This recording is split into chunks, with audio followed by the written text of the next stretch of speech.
Cyrus Blackwell slammed his fist on the oak desk so hard the inkwell jumped and shattered on the floor. Nobody in that room moved. Nobody breathed. "I don't care whose son he is," Cyrus said, his voice low and controlled in the way that was far more terrifying than shouting. "I want Evan Whitmore in handcuffs before sundown, or every man in this room loses his job, his land, his family's future." He straightened his coat, smooth and unhurried, like a man who had done this before, like a man who enjoyed it. "Frame him clean. I want witnesses, real ones, or ones who know how to act like it." The deputy standing nearest the door stared at his boots. The other two said nothing. That was the moment everything in Red Hollow changed. Not the robbery, not the gunshots that tore through the canyon 3 days earlier. This moment, a powerful man in a clean suit deciding an innocent boy's fate the same way other men decide what to have for breakfast. But what Cyrus Blackwell never calculated, what the truly dangerous men never do, was the old Marshal sitting alone in the house next door to a bakery. A man who had nothing left to lose. A man who had spent 6 years trying to forget he was ever any good at the law. He was about to remember. Well, if you've ever been dismissed because of your age, if you've ever been told your best days were behind you, stay with me. This story is for you. Subscribe to our channel and follow this story all the way to the end, because I promise you, you will not see what's coming. Hit the like button and drop a comment with your city or country so I can see how far this story has traveled. Now let's go back to where it all began. The coffee was always too strong and always too hot, and Silas Boone drank it anyway. That was the whole of his morning ritual. He would rise before the sun had any real intention of rising, drag himself to the iron stove in the corner of his kitchen, and brew coffee that could strip paint off a barn door. Then he would sit at the table by the window, wrap both hands around the mug, and watch the main street of Red Hollow come alive, or more accurately, fail to come alive with any particular enthusiasm. Red Hollow was not a dying town, but it was not a thriving one either. It existed the way old men exist when there is no longer anything urgent pulling them forward. It breathed, it ate, it slept, and every morning it woke up and did the same thing it had done the morning before. Silas understood that rhythm better than most.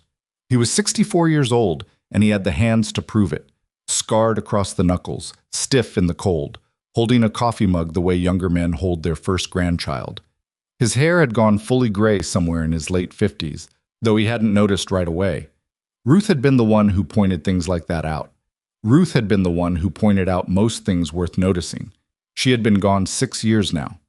He didn't count the days anymore. I used to, marking some invisible calendar in his head the way a prisoner scratches tally marks into stone. But somewhere around the 3-year mark, he stopped. Not because the grief had gone. It hadn't. But grief, if you carry it long enough, stops feeling like something separate from you and starts feeling like just another part of your body. An ache in the chest you've learned to walk with. He'd given up the Marshal's badge 4 months after her funeral. People said he did it out of grief, and he never corrected them because the truth was harder to explain and he didn't owe anyone the explanation. The truth was that the badge had meant something when Ruth was alive, because everything meant something when Ruth was alive. When she was gone, the badge became just a piece of metal he pinned to a coat every morning. He could not perform the meaning of a thing when the meaning had been buried, so he handed it in. Moved into this small house on the edge of Main Street. Kept a garden in the back that was more practical than pretty. Beans, squash, a few rows of herbs Ruth had always used in her cooking that he now grew out of something between habit and stubbornness. He kept one horse. He had one friend, a man named Gus Alcott, who ran the feed store 3 buildings down and came by on Sunday evenings to drink mediocre whiskey and argue about things neither of them fully understood. That was his life. It was not a bad life. He knew men who had ended up with far worse, but it was a life that had somehow become entirely about endurance rather than living, and on the mornings when he was honest with himself, Silas recognized the difference. The building next to his house had been empty for nearly 2 years. It had belonged to a tailor named Hoffman, who had packed up his family and headed west after his second son was born, deciding that a town the size of Red Hollow was no place to raise 3 children and build a future. Silas had watched the wagon pull away and thought, without meaning to, that Hoffman was probably right. After that, the building just sat. He barely noticed it anymore. It had become part of the background of his days the way a familiar scar becomes part of your skin, present, acknowledged, no longer worth examining, which is why, On the morning of the 14th of April, he didn't pay much attention to the sound of a wagon stopping in front of it. He heard the creak of wheels, the snort of a horse. Voices, more than one, which was slightly unusual for that hour. He glanced out the window, registered that someone was unloading things from a flatbed wagon, and returned his attention to his coffee. Probably a new merchant. Red Hollow got those occasionally. A general goods man. Maybe a barber. He poured a second cup and thought about the garden. The bean seedlings needed attention. He did not think about the wagon. He did not think about the voices. He absolutely did not think about the smell that began, very faintly at first, then with increasing insistence, drifting through the gap beneath his front door sometime around 6:30 that morning. Cinnamon. Not the kind of cinnamon from a tin opened carefully and measured into something practical. This was the smell of cinnamon in heat, folded into bread dough, rising in an oven, filling a room and then escaping it to fill the street outside. It was the kind of smell that did not ask permission. It arrived and occupied the space and reminded your body of things your mind had agreed to stop thinking about. Silas sat very still with his coffee and did not move for a long moment. Then he pushed back his chair, walked to the front door, and opened it. The smell hit him full in the face like a warm hand pressed against cold skin. He stood there on his porch in the early morning chill, and his chest did something complicated and unwelcome that he chose not to examine too closely. The door to the building next door was propped open. A lantern burned inside. He could see shapes moving behind the window glass, someone arranging something on a counter, someone else carrying boxes. He stood there longer than was probably dignified. Then he went back inside, got dressed, and chose not to do anything about it. He lasted 4 days. 4 mornings of that smell coming through his walls at 6 in the morning, wrapping itself around his plain oatmeal and his too strong coffee, and making both of them seem insufficient by comparison. 4 mornings of watching, from the careful neutral position of a man just happening to look out his window, as a trickle of people began stopping at the newly opened shop next door. Old Jeremiah Hatch, who ran the livery stable and was not a man given to luxury, standing at the counter with something in his hand that looked very much like a pastry, and looking, if Silas was reading the distance correctly, almost peaceful. On the 5th morning, Silas Boone put on his better coat, picked up a jar of honey from the shelf above the pantry, good honey, wildflower, from the hives he kept behind the garden, and walked next door. A small hand-painted sign above the door read, Whitmore's Bakery. The bell above the door announced him, and for a moment all he registered was warmth.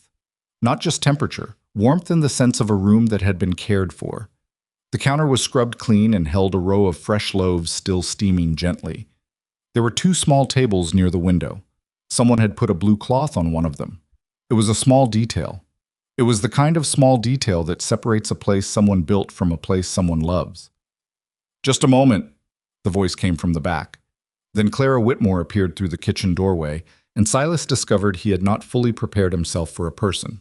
He had constructed some idea over 4 days of who might be running this place. An older couple, maybe.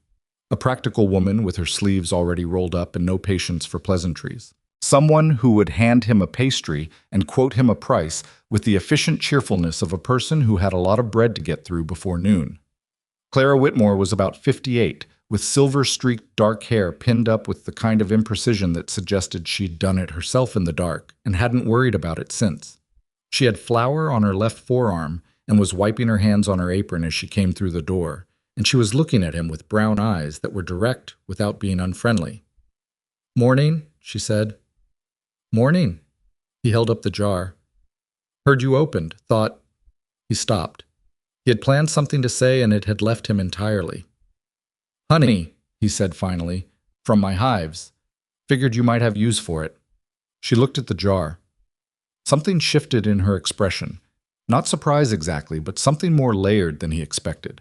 Like a person receiving something small and common in a moment when small and common things mean more than they should. "That's thoughtful," she said. She took the jar from him, turned it in her hands. "Wildflower?" "Yes." "Good." She said it the way a person says good when they mean it.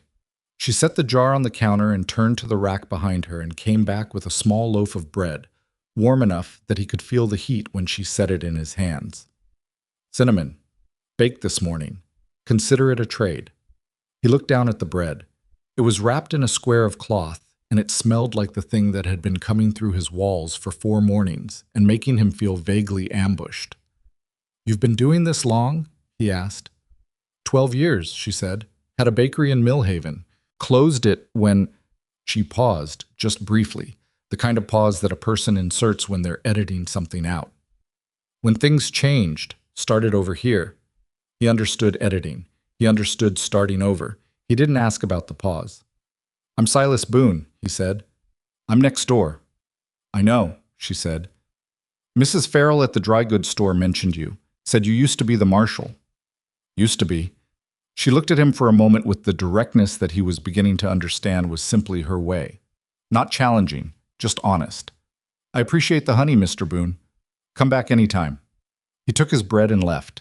He ate it standing at his kitchen counter because sitting down seemed like too much of a commitment. It was the best bread he had eaten in 6 years, and he was aware, uncomfortably, that this had something to do with the fact that someone had made it with specific intention rather than it simply being food that existed. He stood there for a long time after he finished it. Then he washed the cloth and folded it and put it on the shelf because it was someone else's and it should be returned. The second visit happened 3 days later, and the third 2 days after that. By the end of the first month, he was going every morning. He told himself it was the bread. This was partially true. Clara Whitmore baked the kind of bread that made a person realize they had been eating food without tasting it, which was accurate about the bread, and also, he was beginning to suspect, accurate about most of his life for the past 6 years. But the bread was not entirely the reason. Clara talked to him.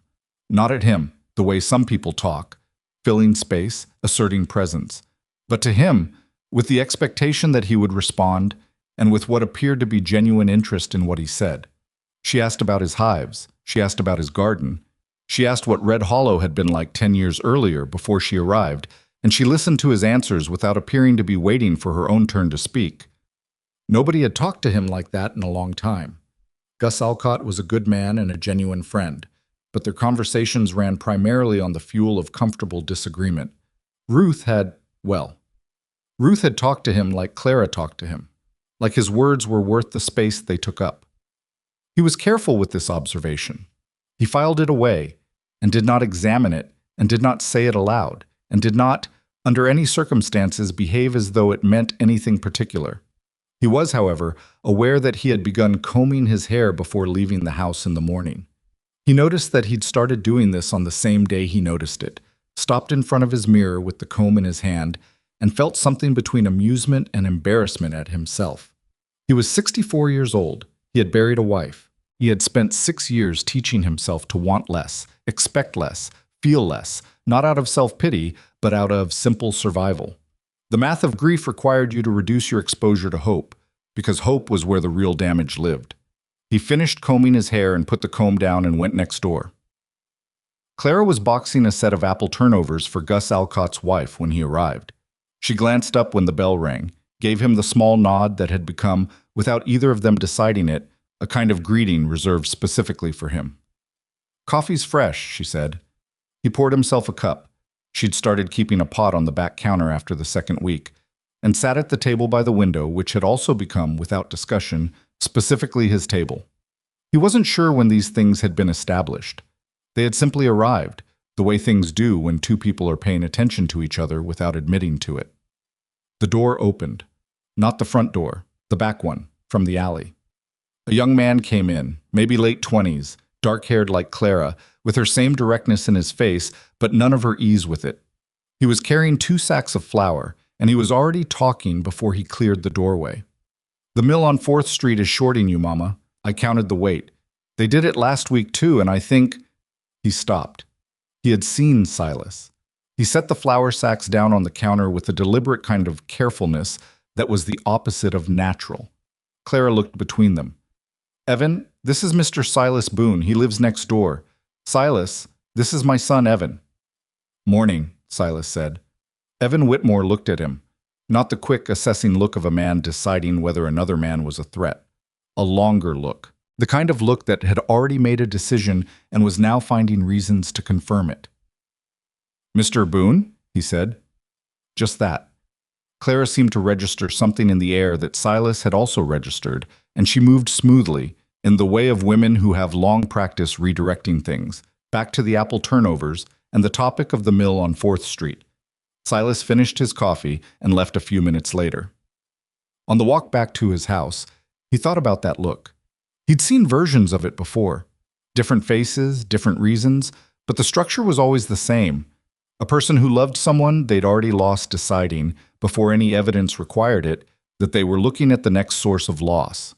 He didn't blame the boy. He understood him perfectly.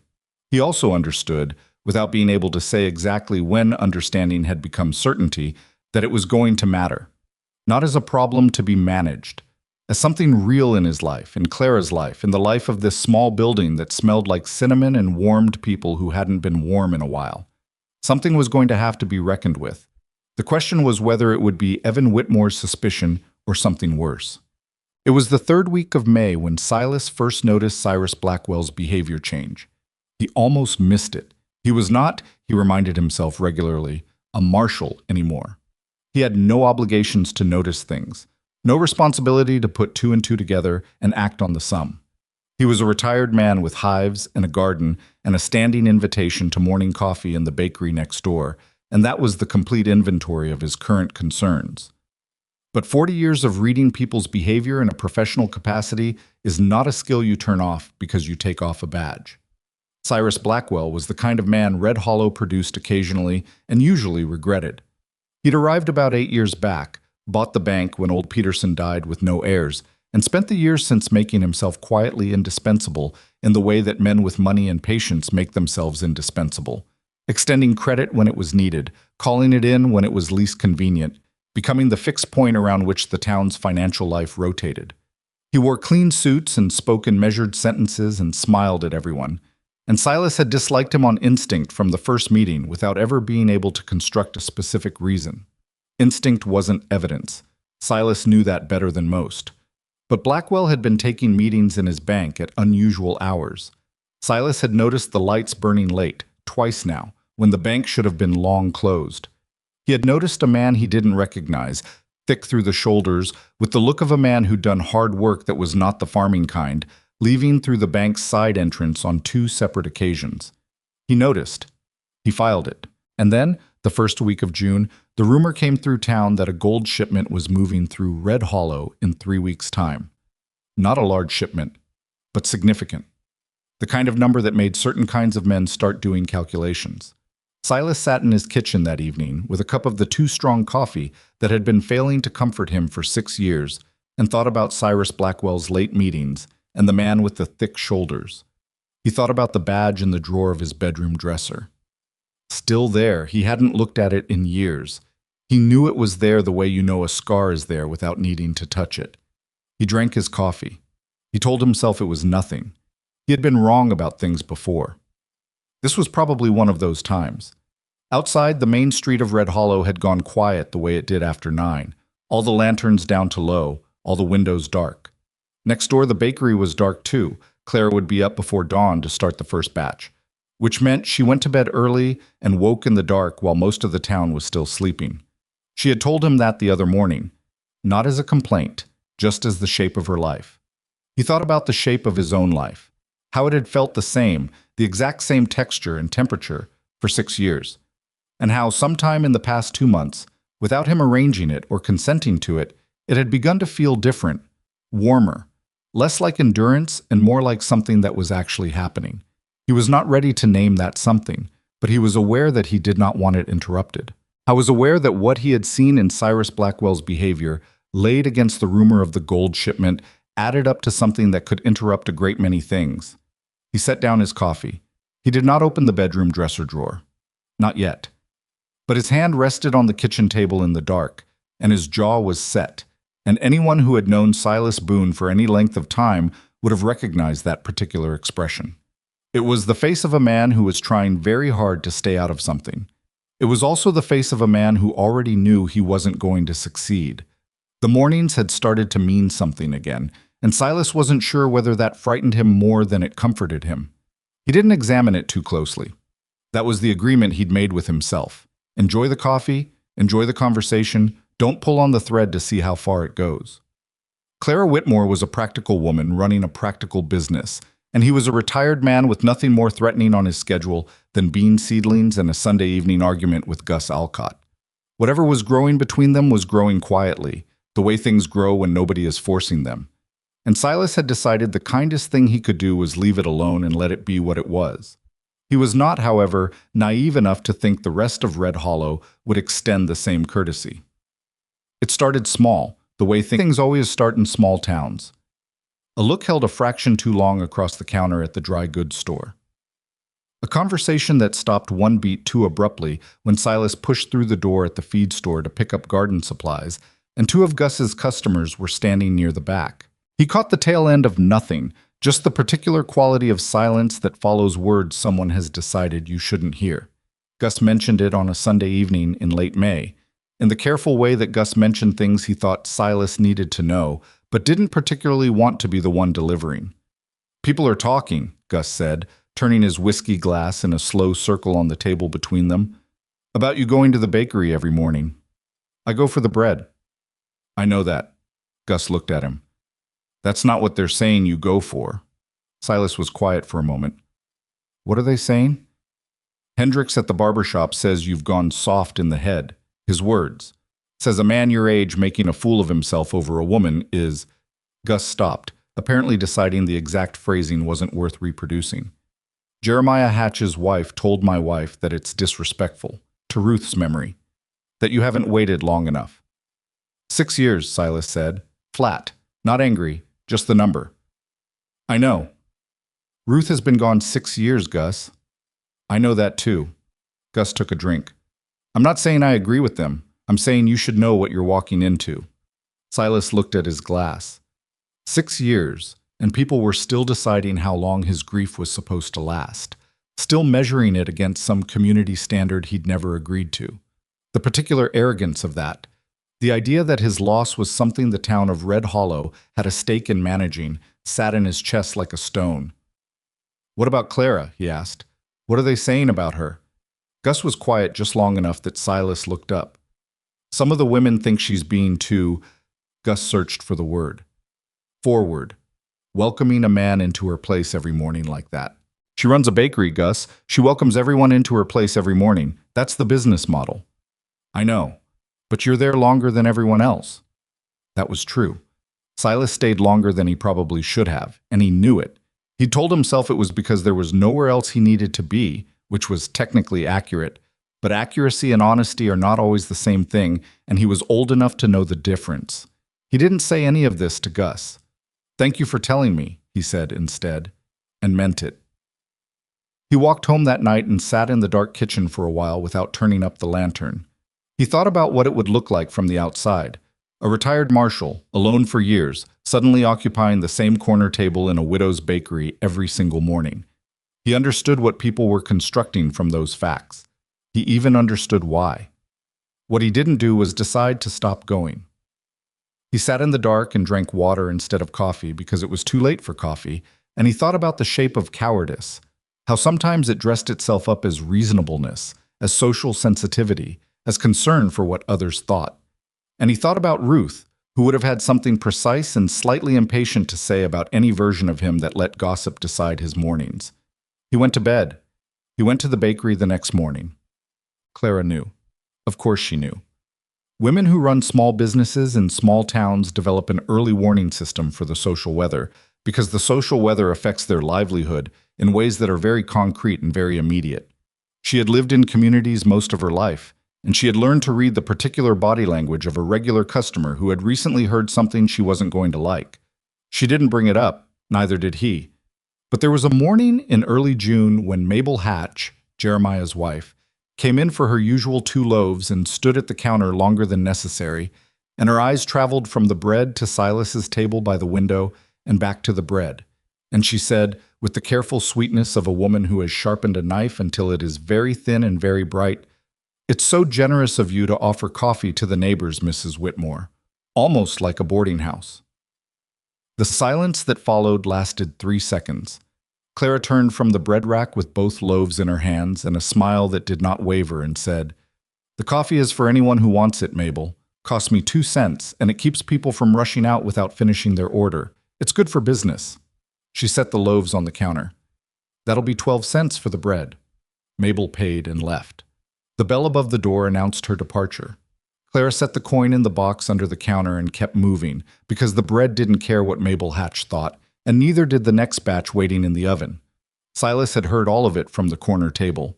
He wrapped both hands around his coffee cup and looked out the window and did not say anything for a moment.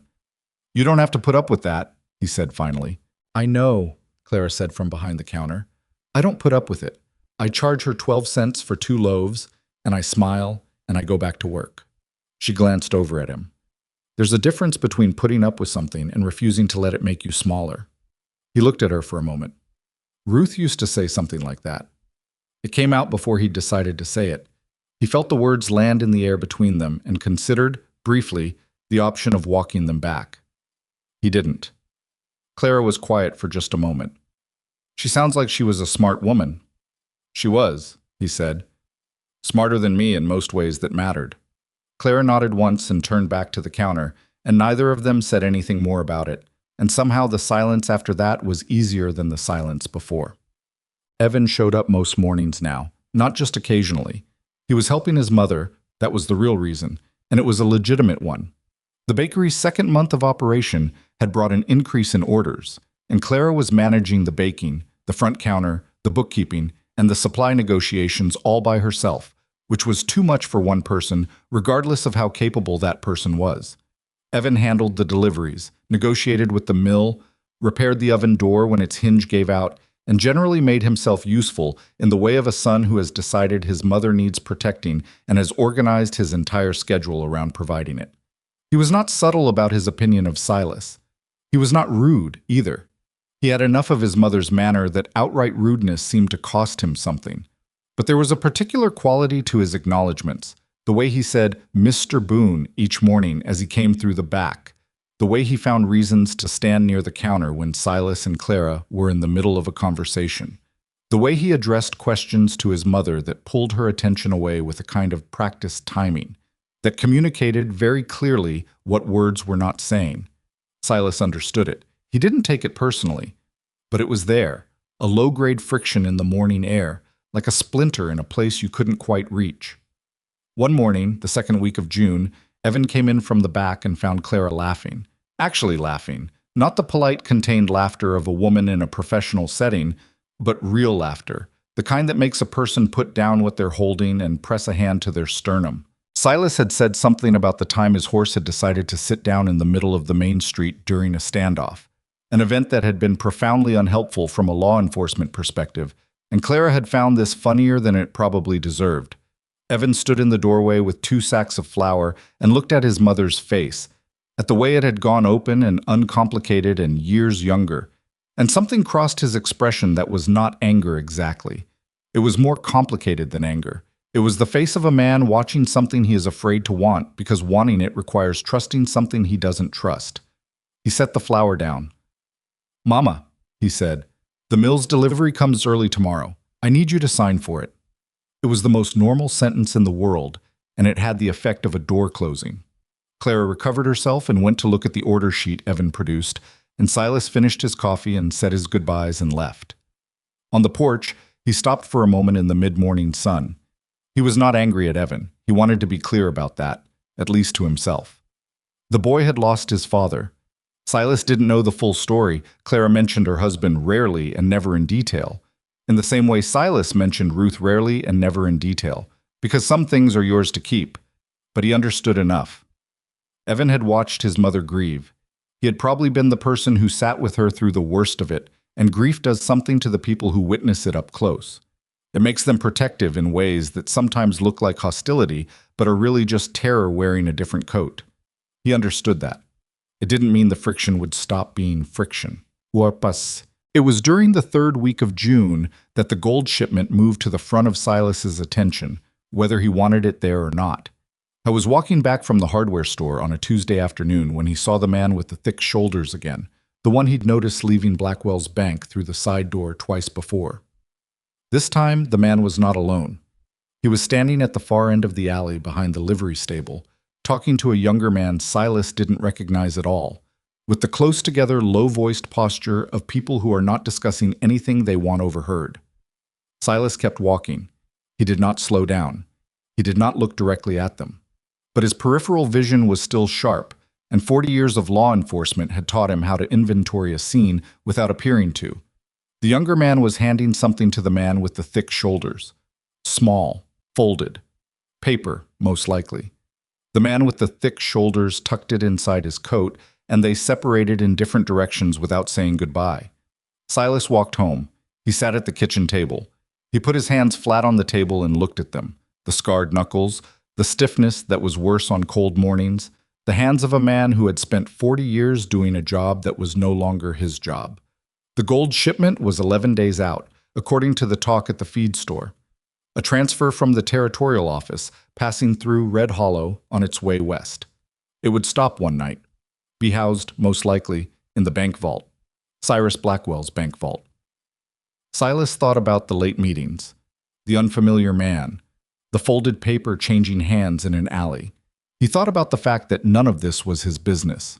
He got up and went out to the garden and spent an hour pulling weeds from the bean rows with a thoroughness that the beans did not strictly require. It didn't help. I went to see Gus that same evening, not on the usual Sunday schedule, but on an unscheduled Tuesday, which was unusual enough that Gus took one look at him and put the closed sign on the feed store door without being asked. "Something's bothering you," Gus said. "I might be wrong," Silas said. "About what?" He laid it out for Gus. Not everything, not the specific calculations, not the conclusions he was trying not to reach, but the facts as he'd observed them. The late meetings, the unfamiliar men, the behavior that didn't quite fit a banker operating a legitimate business on an ordinary schedule. Gus listened. Gus was good at listening when the subject was something other than Sunday evening arguments. "You think Blackwell's involved in something around the shipment," Gus said. "I think the timing is suspicious." "Silas, you don't have a badge. I'm aware. If you go poking around Cyrus Blackwell's business, and you're wrong, he will make your life in this town very difficult." Gus paused. "And if you're right, he'll try to do considerably worse." "I know. So what are you asking me?" Silas was quiet for a moment. "I'm not asking you anything. I'm telling you because you're my friend, and you should know that I'm watching this and I might be about to do something that makes things complicated." He stood. "I don't want you blindsided." Gus looked at him for a long moment. "Does Clara know?" The question landed unexpectedly, and Silas felt the unexpected landing register somewhere in his chest. "No," he said, "and I'd like to keep it that way for now." Gus nodded slowly. "Be careful," he said, which was not an argument against, and Silas registered that.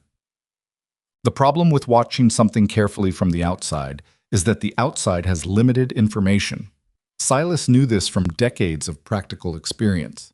You could observe behavior all you wanted, but behavior without context was a story you were telling yourself, and those stories were frequently wrong in the ways that mattered most. He needed to get closer to the source, not close enough to be noticed, just close enough to know whether what he was seeing was coincidence or pattern. He began varying his routes through town, small adjustments, coming home from the bakery by way of the alley behind the bank rather than the main street, stopping at the general store at hours when Blackwell was likely to be conducting business, paying attention to who was coming and going and what time of day they chose to do it. He told himself he was being cautious. He did not tell himself he was enjoying it, because that felt like too honest an admission about the part of him that had been asleep for 6 years. Clara noticed something had shifted in him, not the watching, but the watchfulness. A quality of attention he hadn't brought to his mornings before, like a man who has put down a heavy box and found his hands still curled from the carrying. "You seem," she started one morning in late June, then stopped. "What?" She looked at him with the directness he had come to expect from her. "More like yourself," she said, "whatever that means." He wasn't sure what it meant either, and he wasn't sure he was comfortable with it, meaning anything at all. So he said, "You're selling more of the rye bread this week," which was a change of subject so obvious they both recognized it, and Clara let it go with a look that was equal parts amused and patient. She was not a woman who pushed. He'd noticed that about her early on, the same quality he'd noticed in the way she handled Mabel Hatch, and handled Evans Hovering, and handled the 100 small frictions of building a business, in a place where people had opinions. She did not push. She was simply present, and the presence was consistent, and there was something in the consistency that was braver than most of what Silas had seen called courage in his 40 years of law enforcement. He thought about that in the evenings sometimes, when the house was quiet and the only sounds were the ones the frontier made at night when it was talking to no one. He thought about how he had organized his life, for 6 years, around the premise that the center of it had been removed and what remained was the circumference. Functional, intact, empty in the specific way that containers are empty when the thing that gave them purpose is gone. He had not, until recently, seriously considered that a container might be refilled. Not by replacement. You didn't replace what Ruth had been, any more than you replaced a limb with a different limb and called it the same, but by something new. Something that had its own shape and its own weight and its own claim on the space. He did not tell Clara any of this. He was 64 years old, and he was still occasionally a coward about the things that mattered, and he thought this was probably human. The 6th day of July arrived with a dry heat that sat on the town like a lid on a pot, and Silas was at the bakery earlier than usual because he'd been awake since 4:30, and there was a limit to how long a man could sit alone in a hot kitchen telling himself he wasn't worried. He was worried. 3 nights ago, he had seen the man with the thick shoulders. He'd learned his name now, secondhand through Gus. Dolan, a man with a history in 2 other territories that Gus had heard mentioned in fragments over the years. Leave the bank at nearly midnight. Not the side door this time. The front. With Cyrus Blackwell, who shook Dolan's hand on the bank steps in the way of a man concluding something formal. The shipment was 5 days out. Silas had not slept particularly well since. The bakery was quiet at 6 in the morning, too early even for Evan, who usually appeared around 7 with the supply deliveries. Clara was behind the counter with her back to him when he came in, sliding loaves from the oven with the long-handled peel, and she said, "Coffee's on," without turning around, because at 6 in the morning she knew by the sound of his particular way with the door latch whether it was him or a stranger. He poured his coffee. He sat at his table. He looked out the window at the main street of Red Hollow, still empty in the early heat. "Silas." He looked up. She had turned around and was watching him with an expression he hadn't seen from her before. Not concern exactly, but the specific focus of a woman who has been noticing something for a while and has decided it's time to say it. "What is it?" she said. "What is what?" "You've been coming in earlier every morning for 2 weeks. You drink your coffee like it's done something to offend you. You watch the street like you're waiting for something to arrive." She set the peel down. "I've been around enough men doing police work to know that face." He looked at her. "Your husband was in law enforcement?" "My father was a sheriff for 22 years, she said. "I grew up watching a man keep trouble inside his own head because he thought it was protecting everyone around him." She held his gaze without flinching. "It wasn't, usually." The accuracy of that hit somewhere specific and undefended, he told her. Not everything. Not the conclusions, not the calculations, not Dolan's name or the details of what he suspected Blackwell was arranging. But enough. The late meetings, the unfamiliar men, the timing with the shipment, the shape of something that was either coincidence or not. She listened the way she listened to everything, without interrupting, without performing concern, without deciding what it meant before he finished. When he stopped, she was quiet for a moment. "What are you going to do?" she asked. "I don't know yet." "Are you going to talk to the current marshal?" He had thought about this. The current marshal was a man named Dale Pruitt, 38 years old, who had taken the job 4 years ago when Silas left it, and who was adequate without being exceptional. More importantly, Pruitt had a relationship with Blackwell. The banker had publicly supported his appointment, and that relationship created a problem that Silas didn't know how to navigate cleanly. "Maybe," he said. Clara looked at him steadily. "You have a badge in a drawer somewhere, don't you?" It was not entirely a question. "I turned it in," he said. "You could ask for it back." "I don't know that I want to do that." She was quiet for another moment, and when she spoke again her voice was careful, like a person handing someone something fragile. "I think you do," she said. "I think you've known since before you started watching those bank meetings, and you're arguing with yourself about it, because it's easier to stay retired than to be the person you actually are." The words sat there between them. He could have been defensive about it. He could have decided she was overstepping, pushing past the boundary of a 6-week morning friendship, into territory that wasn't hers yet.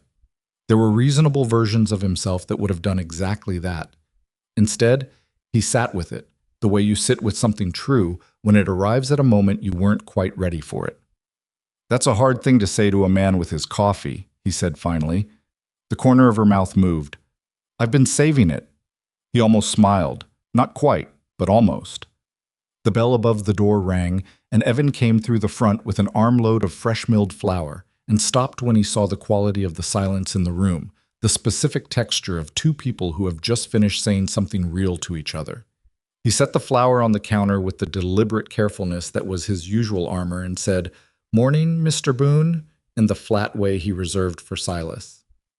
"Evan," Silas said. He finished his coffee. He stood. "Clara." He picked up his hat from the table. "Thank you for the coffee." "Every morning," she said, which was not just about the coffee, and they both understood that. He nodded and went out into the morning heat. He walked home. He went to his bedroom. He opened the top drawer of the dresser beneath the two folded shirts he kept there and the small photograph he kept beneath those. The badge was exactly where he'd left it. 6 years of sitting in the dark, tarnished a little at the edges, but solid. He picked it up, and it weighed what it always weighed. Not heavy, not light, just present.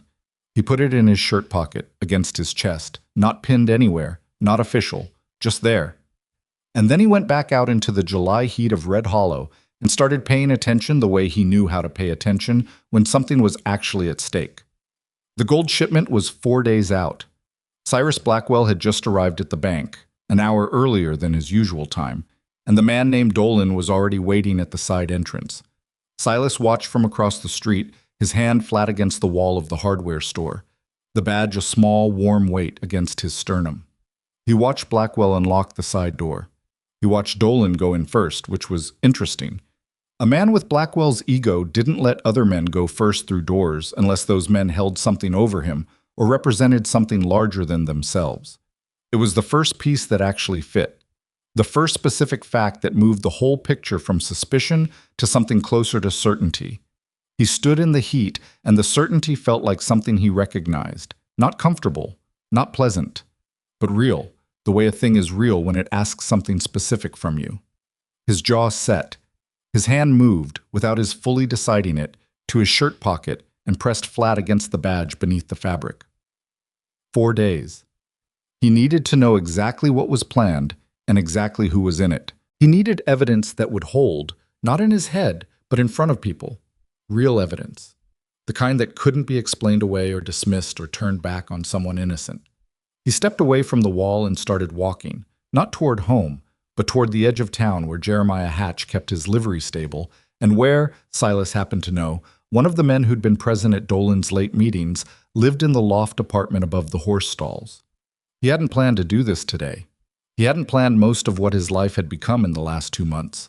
The frontier had a way of not caring about your plans. The man in the loft above the livery stable was named Pete Calloway, and he was not, by any measure Silas could construct, a criminal of the organizing kind. He was a drifter who'd stopped drifting when Red Hollow offered him cheap rent and occasional work mucking stalls, and he had the particular look of a man who had made enough bad decisions that one more barely registered as a category of choice. Silas had seen the type 100 times across 40 years of law work, not the dangerous ones, the useful ones, useful to dangerous men, which was its own kind of danger, because useful men talk when they're scared and scared. Men say things that are either true or desperate, and experience was the only tool that told you which was which. He knocked on the loft door at 8 in the morning, when the heat was already serious, and the horses below were restless with it. Calloway opened the door in his undershirt, squinting against the light, and whatever he saw in Silas's face, not a threat, not exactly, but something settled and certain in the way of a man who has decided what he's here for, made him step back without being asked. "Mr. Boone," Calloway said. He knew who Silas was. Everyone in Red Hollow knew who Silas was. "Morning, Pete." Silas stepped inside. The room smelled like hay and old wood and a man who hadn't opened a window in a while. "I'm going to ask you a few things, and I'd appreciate honest answers." Calloway looked at the door like he was calculating the odds of making it through it. Then he looked back at Silas and apparently decided against the calculation. I don't want trouble, Calloway said. Then you're in luck, Silas said, because trouble isn't what I'm offering. What I'm offering is the difference between being a witness and being a defendant. That landed. Silas watched it land, watched the particular shift in a man's posture when the full weight of his situation arrives with more clarity than he'd previously allowed himself. They talked for 40 minutes. Calloway didn't know everything. He knew enough. He'd been approached by Dolan 6 weeks ago. A straightforward proposition, the kind that men like Calloway received from men like Dolan with depressing regularity. Watch the road coming east out of town. Count the wagons in the territorial convoy when it passed a certain marker. Report the number and the formation back. That was all Calloway had been asked to do. He told himself it was nothing. Road watching, counting wagons, no different than watching weather. Silas did not tell him what it was different from. He simply asked who Dolan reported to. Calloway looked at the floor. I know it's Blackwell, Silas said. I've seen them together 3 times. I'm not asking you to confirm something I don't have. I'm asking you to tell me the parts I'm missing. Another silence. Longer. There's a canyon, Calloway said finally. His voice had gone quiet, the way voices go when they're saying something they know they can't unsay. 1.5 miles east of the 3rd water crossing. The road narrows. Dolan's got men positioned on both sides of the ridge. Silas was still. How many men? 6, maybe 8. I don't know for certain. I only heard I wasn't part of the planning. I was just... Calloway stopped. I was just supposed to count wagons. I know, Silas said. And he meant it with a specific kind of tiredness, the tiredness of a man who has spent 40 years watching ordinary people be recruited into the edges of terrible things by other men who kept their own hands clean. What's Blackwell's angle? Silas asked. The gold goes into his vault. It's already going to his bank. Why rob a convoy? You're already going to house. Calloway shook his head. I don't know. I heard something about the shipment being not what the territorial office thinks it is. Bigger. Like somebody changed the numbers on the paperwork somewhere along the line, and the real amount isn't in any official record. Silas sat with that for a moment. Off-book gold. Moving through an official channel with a falsified manifest. Blackwell had either arranged the discrepancy himself or been told about it by someone upstream, and either way, the robbery wasn't about stealing from the territory. It was about stealing the amount that didn't officially exist, which meant there would be nothing to report stolen. Clean. Efficient. The kind of scheme that required money, connections, and a particular contempt for everyone around you. He stood. Pete, he said, you're going to stay in this room for the next 4 days. You're not going to speak to Dolan or anyone connected to Dolan. When this is resolved, you'll give a formal statement to the proper authority. Do you understand? Calloway looked up at him with the expression of a man who has just been thrown a rope and is not yet sure it's attached to anything. What if Dolan comes looking for me? Tell him you've been sick. Silas moved toward the door. You'll get through this, Pete. People who cooperate early almost always do.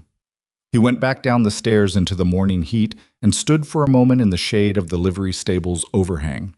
3 days. The convoy was 3 days out. The problem, and it was a real problem, was Dale Pruitt. Silas walked to the Marshal's office that same afternoon, rehearsing nothing because he'd learned a long time ago that rehearsed conversations were a kind of arrogance. You were pre-deciding what the other person was going to say, which meant you weren't actually prepared for what they were going to say.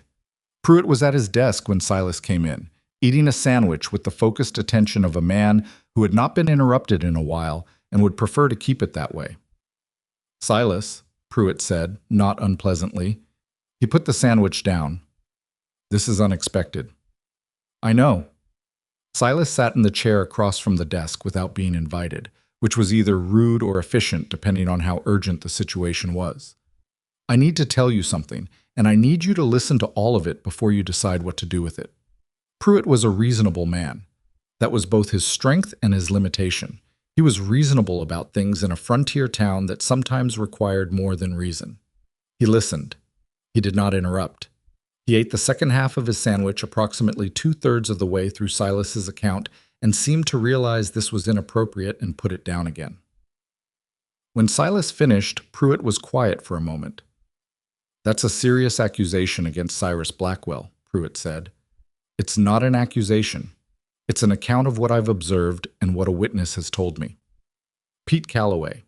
Pruitt said the name with the specific inflection of a man weighing the credibility of the source. Calloway is not exactly, I know what Calloway is, Silas said.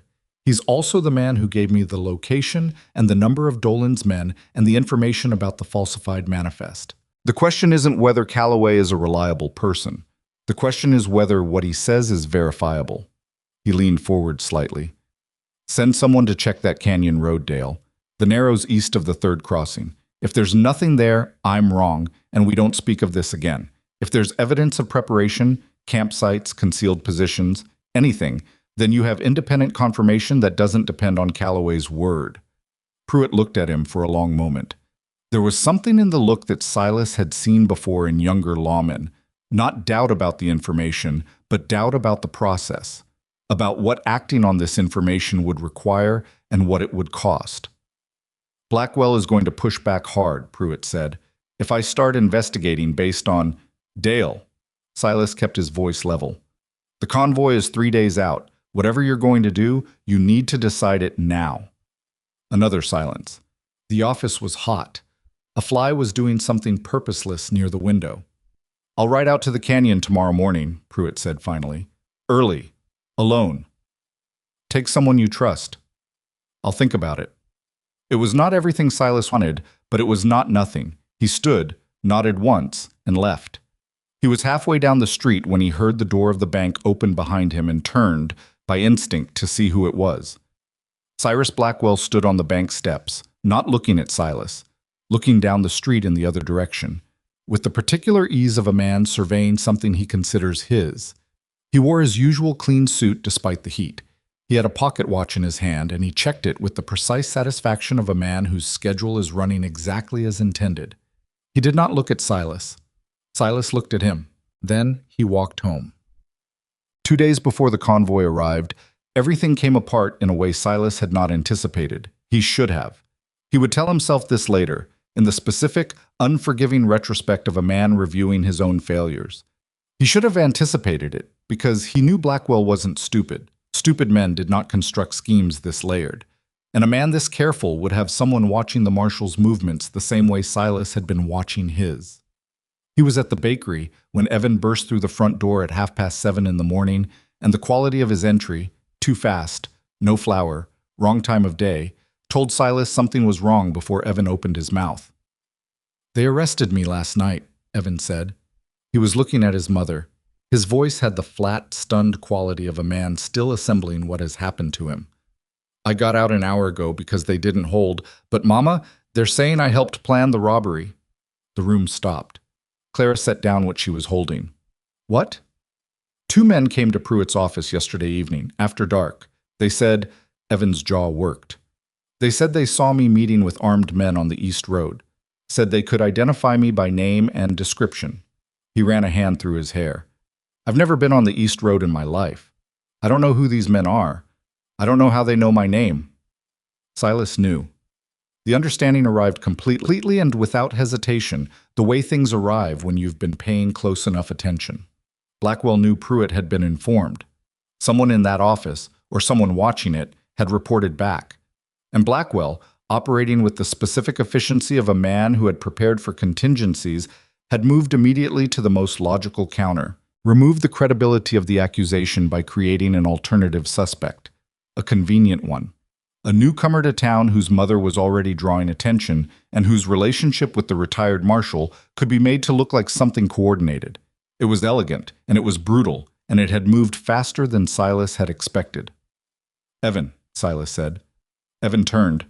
Whatever he had been about to say to Silas, and there was something in his face that suggested he'd been organizing it since the moment he walked in, stopped when he saw Silas's expression.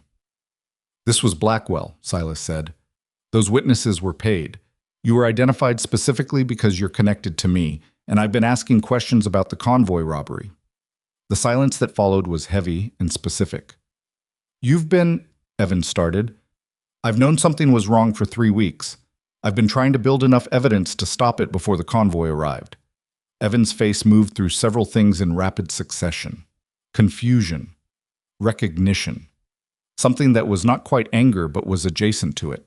And you didn't tell us. I didn't think it would come back on your family. Well, it did. Evan's voice had gone quiet in the way that is more serious than loudness. It did, and my mother is standing in her bakery right now being told her son nearly went to jail for something he didn't do, and you've been sitting at that table every morning for 2 months. Evan. Clara's voice was not loud. It was the voice of a woman who does not raise her voice because she has discovered she doesn't need to. Both of them stopped. She looked at Silas. Her face was controlled in the way of someone managing something large inside a small space. How bad is this? The witnesses are false, Silas said. I can prove that, but it's going to take time, and Evan doesn't have time. Pruitt already let him go because there wasn't enough to hold him, but if Blackwell produces a more formal accusation with paperwork and multiple signed statements, Pruitt will have to respond to that regardless of what he believes. How long before that happens? I don't know. Could be today. Blackwell works fast when he's worried. Clara looked at her son. Something passed between them. The particular language of a mother and a grown child who have been through enough together that they've developed their own shorthand for crisis. Go to Gus Alcott, she said.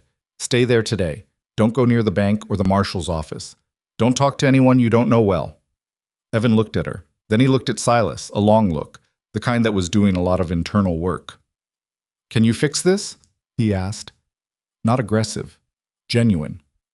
I'm going to try, Silas said, which was the honest answer. He could have said yes. It would have been easier and kinder in the immediate moment. But Evan Whitmore was 28 years old and he deserved the honest answer. Evan held his gaze for another second. Then he nodded once and went out the back door. Clara stood very still in the middle of her bakery. The bread was in the oven. The smell of cinnamon was in the air. The bell above the door had gone quiet. Tell me what you need, she said. He looked at her. I need to find the 2 witnesses before they disappear. Men like that don't stay in a place after they've done what they were paid to do. What can I do? Stay open. Keep everything normal. If Blackwell's watching, and he will be, he needs to think nothing has changed. He picked up his hat. And Clara, if anyone comes asking about Evan, you don't know where he is. She nodded. Then before he turned, Silas, he stopped. Come back tonight, she said. Come back and tell me what's happened. He held her gaze. The morning light was coming through the bakery window and falling on her face in a way that was entirely ordinary and felt, at this particular moment, like something he needed to remember. I will, he said. He went out into the heat of Red Hollow and moved fast. The 2 witnesses were men named Garver and Cole. Silas had never seen either of them before, which told him they'd been brought in specifically. Not Red Hollow men, not even territory regulars, but hired men from far enough away that their faces weren't known. Blackwell's thoroughness was, Silas was beginning to understand, his most dangerous quality. He spent 3 hours tracking them through the pattern of their choices, where they'd eaten, where they'd slept, what they'd bought at the general store, who they'd been seen talking to. Frontier towns had the illusion of anonymity and the reality of the opposite. People noticed strangers. They didn't always mention it unprompted, but they noticed. The woman who ran the boarding house on Calhoun Street, a sharp-eyed widow named Mrs. Pryor, told him that 2 men matching the descriptions he gave her had taken rooms 2 nights ago and left before dawn that morning. Left where? Silas asked. Paid up. Took their bags.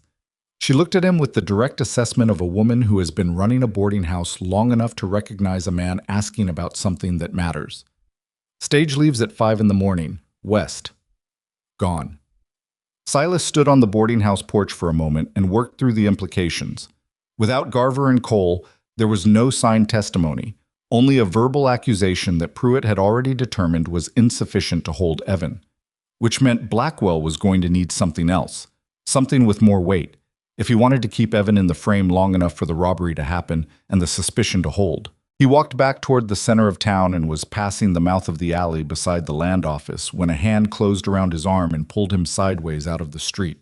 He was already turning, already reading the threat, hand moving toward his hip where there was no gun because he hadn't worn one in 6 years. It was Pruitt.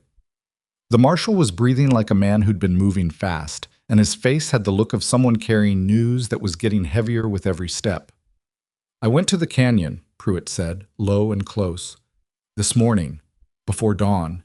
Silas, there are campsites, fresh fire rings. Someone's been on those ridges, both sides, exactly where your man said. Good. Silas kept his voice steady. That's what we needed. It's not all. Pruitt glanced both directions down the alley. Blackwell came to see me this morning, an hour after I got back. He already knew I'd been out there. He knew. The marshal's voice had an edge of genuine shaken underneath the professional exterior. He came in and he sat down and he said that the canyon was where Evan Whitmore had been meeting with outside associates for the past 2 weeks, and that if I found evidence of encampments, that was the evidence against Evan, not against anyone else. Silas was quiet for exactly 2 seconds. Then he understood. The encampments weren't just the robbery staging ground. They were, in Blackwell's new version of the story, evidence against Evan Whitmore. Real physical evidence at a real location.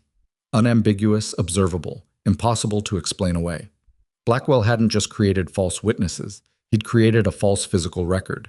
The robbery plan itself, the actual preparation for the crime, had been arranged in a way that could be retroactively attributed to the person he wanted to blame for it. He's not framing Evan anymore, Silas said. He's already framed him. He built the frame before he sent the witnesses. Pruitt stared at him. The encampments were never just about the robbery, Silas said. They're the evidence. Blackwell planned this backward, set up the physical proof first, then sent the witnesses to make the accusation match the proof. Silas, Pruitt's voice was very careful now. What you're describing, the level of planning, I know what I'm describing. If I arrest Evan Whitmore on this, I'll have a location, camp evidence, 2 witness statements. The witnesses are gone, Silas said. They left on the 5 o'clock stage this morning. Pruitt blinked. Gone. Gone. Which means the signed statements haven't been filed yet, which means you have physical evidence at a location and a verbal accusation that you already declined to hold Evan on. He looked at the marshal steadily. You haven't made any formal charge. No, Pruitt admitted.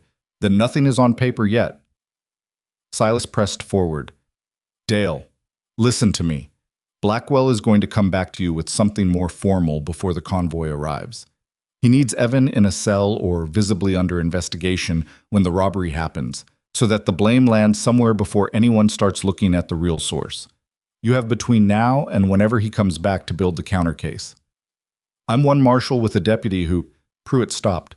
My deputy eats at Blackwell's table twice a week, Silas. The weight of that landed between them. Then it's you and me, Silas said. Pruitt looked at him for a long moment. The alley was hot and smelled like dust, and the particular staleness of a space that got shade but no air. Somewhere down the street, a horse was having a disagreement with a post. You don't have a badge, Pruitt said. Silas reached into his shirt pocket and produced what he'd been carrying there for the past week, the tarnished star, 6 years in a drawer, pressed and warmed now against his chest. I have one, he said. It's just not official. Pruitt looked at the badge. He looked at Silas. He was 38 years old and he was adequate without being exceptional, and this was the moment. Silas could see it happening, when adequate either becomes something more or reveals its ceiling. I need it to be official, Pruitt said. Temporarily. As a special deputy. If this goes wrong, I need it documented that I authorized your involvement. Agreed, Silas said. And when it's over, badge goes back. I never wanted to keep it, Silas said. Well, by noon, Silas had a temporary appointment in writing. 1 sheet of paper, dated, signed, witnessed by Gus Alcott, who asked no questions and signed with the steady hand of a man who understood that sometimes friendship required exactly this. By 2 o'clock, Silas was back at the Canyon Road with Pruitt, moving along the North Ridge on foot, reading what the campsite said about the men who'd used them. The sites were professional without being sophisticated, men who knew what they were doing but weren't soldiers. 3 fire rings on the North Ridge, 2 on the south. The positions were staggered to cover both approaches on the narrowing road below. Whoever had arranged them knew the geography specifically, which meant either they'd scouted it personally or someone local had provided the information. Someone local. Silas crouched at the nearest fire ring. The ash was several days old. The camps had been established and then abandoned for the time being, not yet reoccupied for the operation. Calloway said 6 to 8 men, Silas said. That matches the fire capacity here, Pruitt agreed.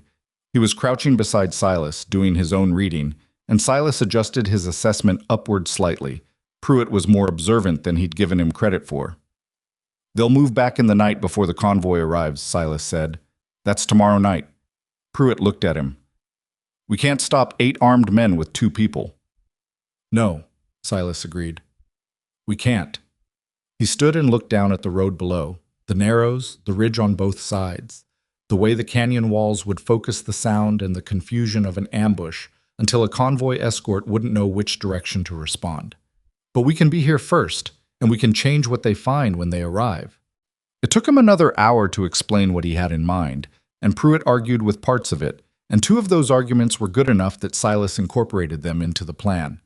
They rode back to town in the late afternoon with the sun coming down behind the western hills and the heat finally releasing its grip, degree by degree, the way it always did out here when you'd been through the worst of the day. He went to Clara's bakery at 7, as he said he would. She was cleaning the counter, the day's bread sold out, the ovens cooling.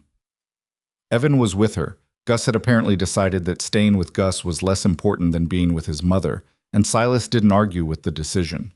He told them what he had. Not everything, not the operational details of what he and Pruitt were going to do at the canyon, because that information was safer with fewer people, but enough. That he had the evidence he needed. That Evan was not going to be formally charged because the witnesses were gone and the case wasn't built yet. Evan sat at the table by the window, Silas's table, because there was no other small table and Silas didn't notice until he'd been speaking for several minutes, and listened with his hands flat on the tabletop. When Silas finished, Evan was quiet for a long moment.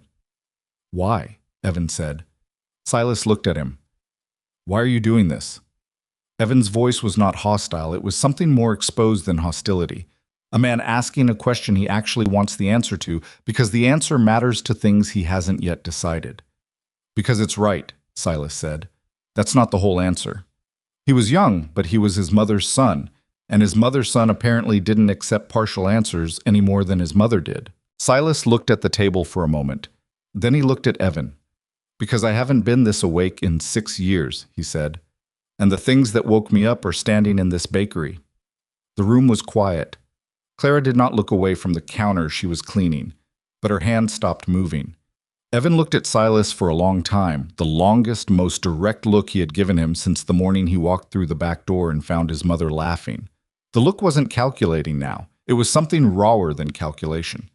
A young man measuring something against a standard he'd been building for a long time.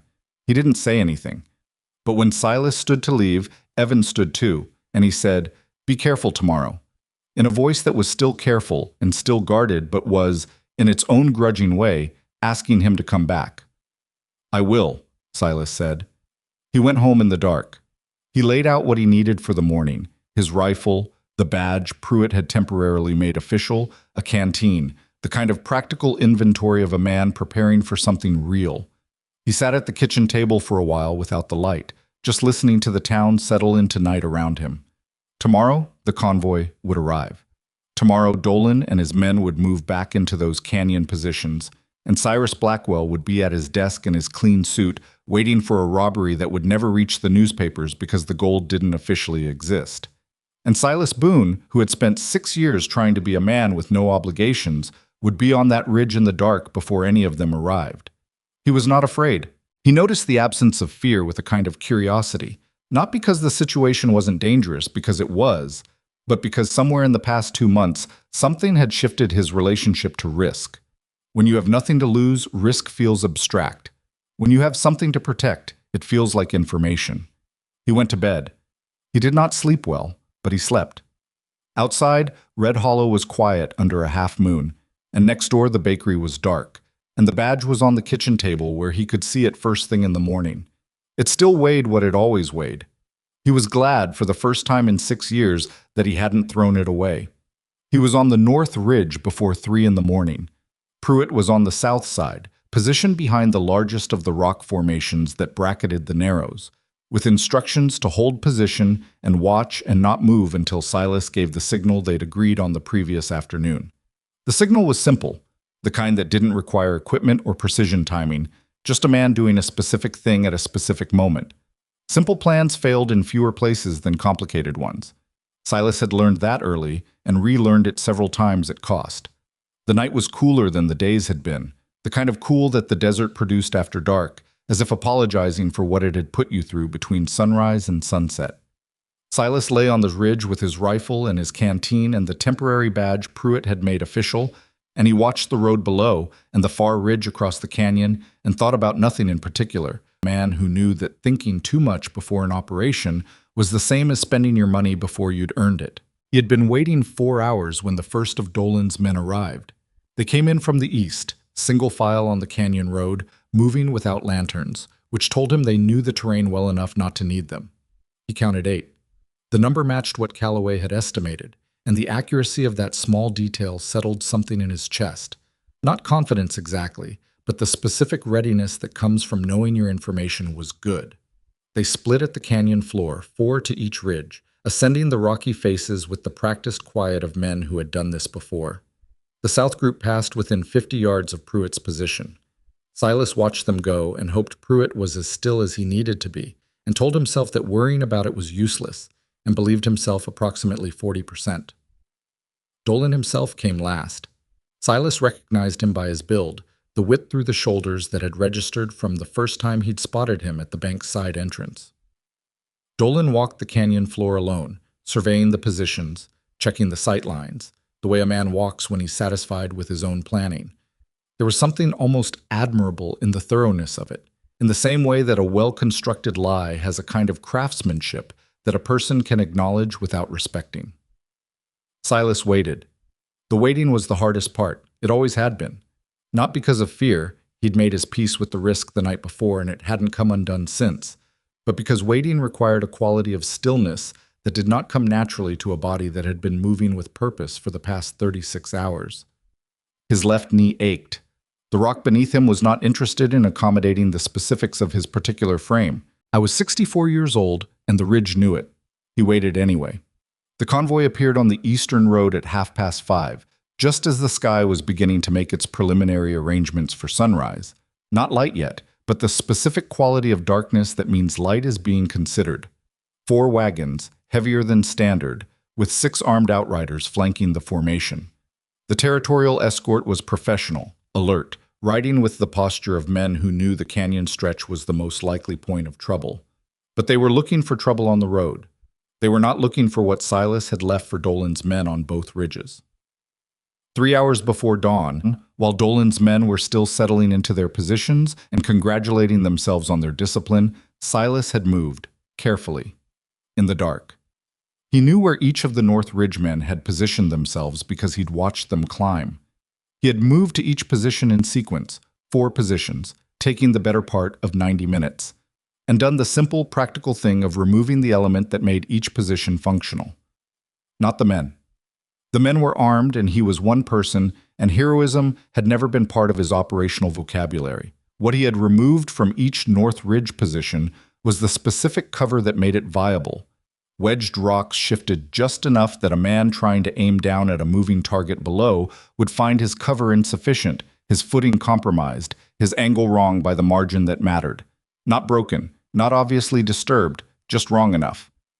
On the South Ridge, Pruitt had done the same thing with the positions there, in the hour between Silas signaling him and Dolan's men arriving. Pruitt had been thorough, which was the thing Silas had most needed from him, and had not been entirely certain he would provide. So when the convoy entered the Narrows and Dolan signaled his men from the canyon floor, what happened was not what Dolan had planned. The first shot from the North Ridge went wide by 6 feet. The second shot from the south was closer, but still wrong. The convoy outriders, trained for exactly this kind of situation, responded instantly, not with panic, but with the specific controlled aggression of men who had drilled for ambushes. And instead of being pinned in a crossfire that should have taken them apart in 90 seconds, they had the extraordinary experience of watching their attackers scramble for footing on positions that didn't hold, firing from angles that didn't work, with cover that was 2 inches too low in the places where 2 inches was the entire difference. Silas was already moving. He came down off the North Ridge from the backside, fast and not particularly graceful. His knee informed him of its opinion at some volume, and came around the base of the canyon wall to where Dolan was standing in the road, still calling adjustments to positions that were not adjusting the way they should. Dolan heard him at the last moment and turned. Silas had his rifle up and his voice was level, and it carried in the canyon acoustics with the kind of authority that is not performed but simply present in a man who has spent 40 years meaning exactly what he says. "Put it down, Dolan," he said. "It's done." Dolan looked at him. In the growing light, sunrise was arriving now, the eastern sky going from purple to orange in the indifferent way of sunrises that don't care about human events. Silas could see the calculation happening. The man was deciding whether Silas was alone, how many options remained, whether the situation was recoverable. "Who are you?" Dolan said, though from his face, Silas suspected he already knew. "Silas Boone, Special Deputy, Red Hollow." He let that sit for a second. "Your men on the ridges are going to have a difficult morning. The convoy escort has regrouped and they've got your North Ridge men cornered against the rock face as of about 40 seconds ago. Your south side—" He angled his head slightly. "You can hear that." From the south ridge, the sounds of a very uneven engagement were becoming clear. Pruitt had apparently chosen his moment to make himself known, and the convoy outriders had responded to his position by converging from below. Dolan's left hand moved. "Don't," Silas said. The word was not loud. It was the specific kind of quiet that leaves no interpretive room. Dolan's hand stopped. He looked at Silas for another moment, the look of a man doing math that isn't working out, and then he set his weapon on the road with the particular care of a person who has accepted a result they don't like. "Blackwell sent you," Silas said. It was not entirely a question. "Organized you, told you about the off-book gold." Dolan said nothing. "I don't need you to confirm it," Silas said. "I need you to stand very still while I do this." He reached into his coat and produced a short length of rope, the kind of practical item a man carries when he has thought ahead, and Dolan's hands went behind his back with the resigned efficiency of a man who has been through this particular process before and knows the steps. Up on the ridges, the sounds of resistance were decreasing. Within 20 minutes, with the convoy escort's help, Pruitt had brought the remaining 7 men down off the rock faces in various states of cooperation, none of them physically damaged beyond bruised dignity and scraped palms from the compromised footing. Silas handed Dolan off to the lead outrider, a compact, weathered woman named Sergeant Hale, who took custody of the prisoner with a professionalism that suggested she found the entire situation more tedious than dramatic, and walked to where Pruitt was standing at the edge of the road, breathing slightly harder than was probably comfortable, with a cut on his forearm from where he'd come down the south ridge faster than the rock had accommodated. "You're bleeding," Silas said. "I'm aware," Pruitt said. He looked at the scene around them. 8 men secured, the convoy intact, the canyon quiet in the growing morning light. "It worked." "Most of it." "Most of it is considerably better than none of it." Pruitt looked at him. "Now comes the part I'm less certain about." "Blackwell," Silas said. "Blackwell." They reached town by 8 in the morning, the convoy redirected to hold outside Red Hollow's eastern approach, while Pruitt dealt with what needed dealing with before the gold entered the bank that was no longer going to receive it. Silas went directly to the bank. He did not wait for Pruitt to announce him. He walked through the front door of Blackwell's bank at 8:15, while the teller was still turning the sign from closed to open, and he went to the office at the back of the building and pushed the door without knocking. Cyrus Blackwell was at his desk with a cup of coffee and a ledger open in front of him, and when Silas came through the door, he looked up with the expression of a man who has already composed himself for this exact eventuality.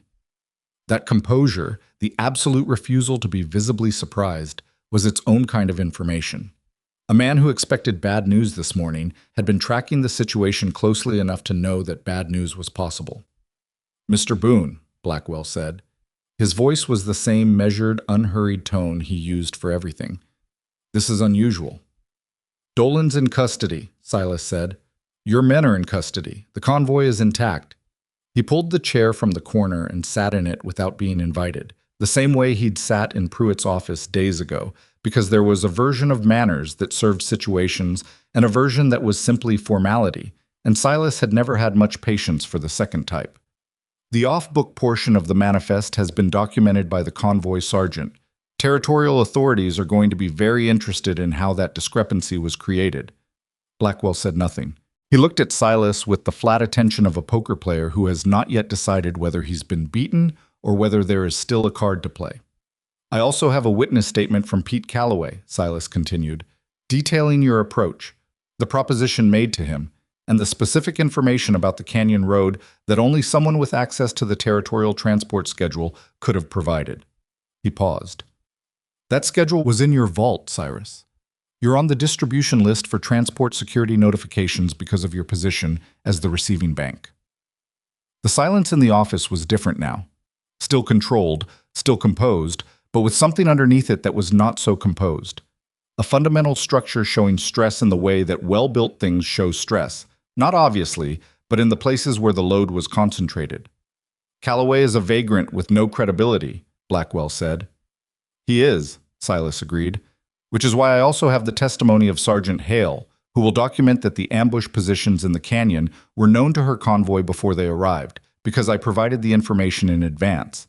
That demonstrates foreknowledge, which has to come from somewhere. He held Blackwell's gaze. It came from you. Blackwell set his pen down with great precision. You have no jurisdiction in this building. Silas reached into his coat and produced the sheet of paper Pruitt had signed, one page, dated, authorizing Silas Boone as special deputy with powers of investigation and temporary arrest in the county of Red Hollow. He set it on the desk facing Blackwell and let him read it. Blackwell read it. His eyes moved across the page with the particular slowness of a man who is looking for the flaw, the technicality, the gap. There wasn't one. Pruitt had been careful. This is not over, Blackwell said. Quiet. Still composed. But the sentence had a different quality than the rest of what he'd said. Less a statement about the situation than a statement about Cyrus Blackwell's own character. A man telling you who he was. The territorial marshal arrives tomorrow, Silas said. Pruitt sent the telegram this morning. He stood. I'd recommend not leaving town, Cyrus. It would look like confirmation of everything we've said, and it would make the territorial authorities considerably less sympathetic. He picked the paper up off the desk. Stay in town. Cooperate. Those are your two best options. He left.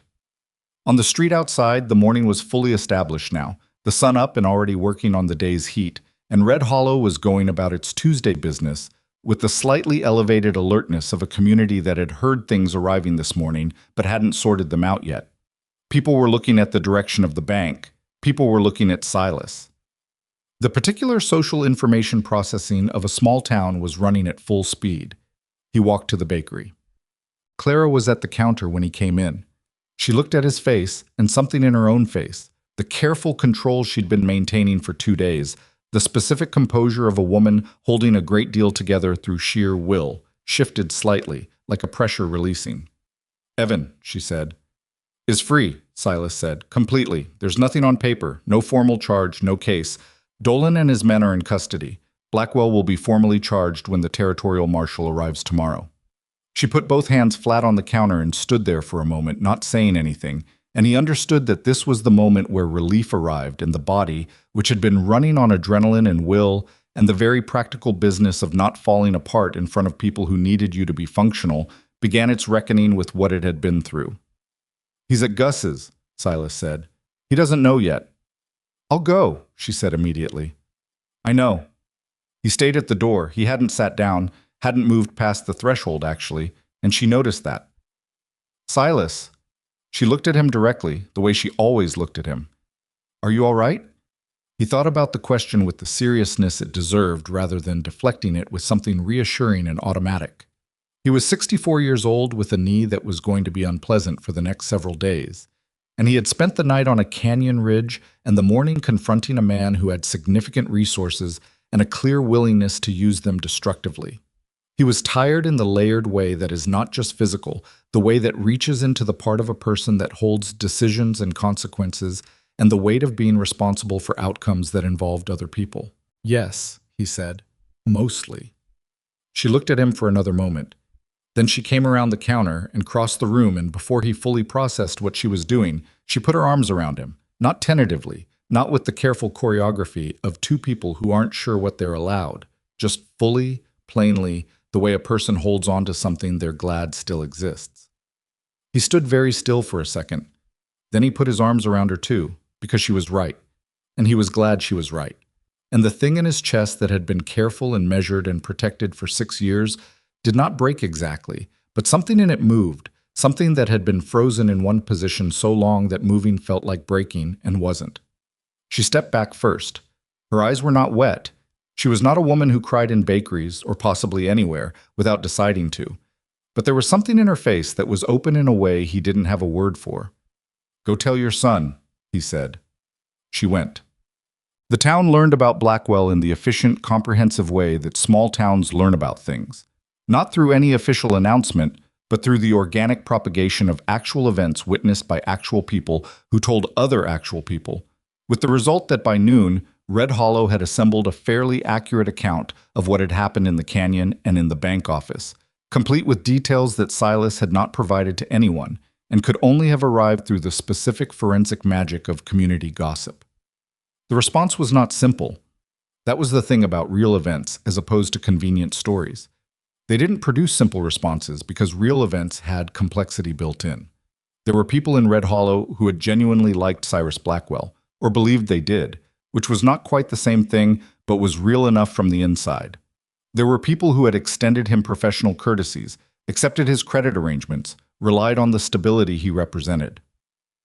Learning that the stable center of your financial life was a man who had arranged armed robbery and framed an innocent person required a kind of reckoning that was not comfortable and did not happen all at once.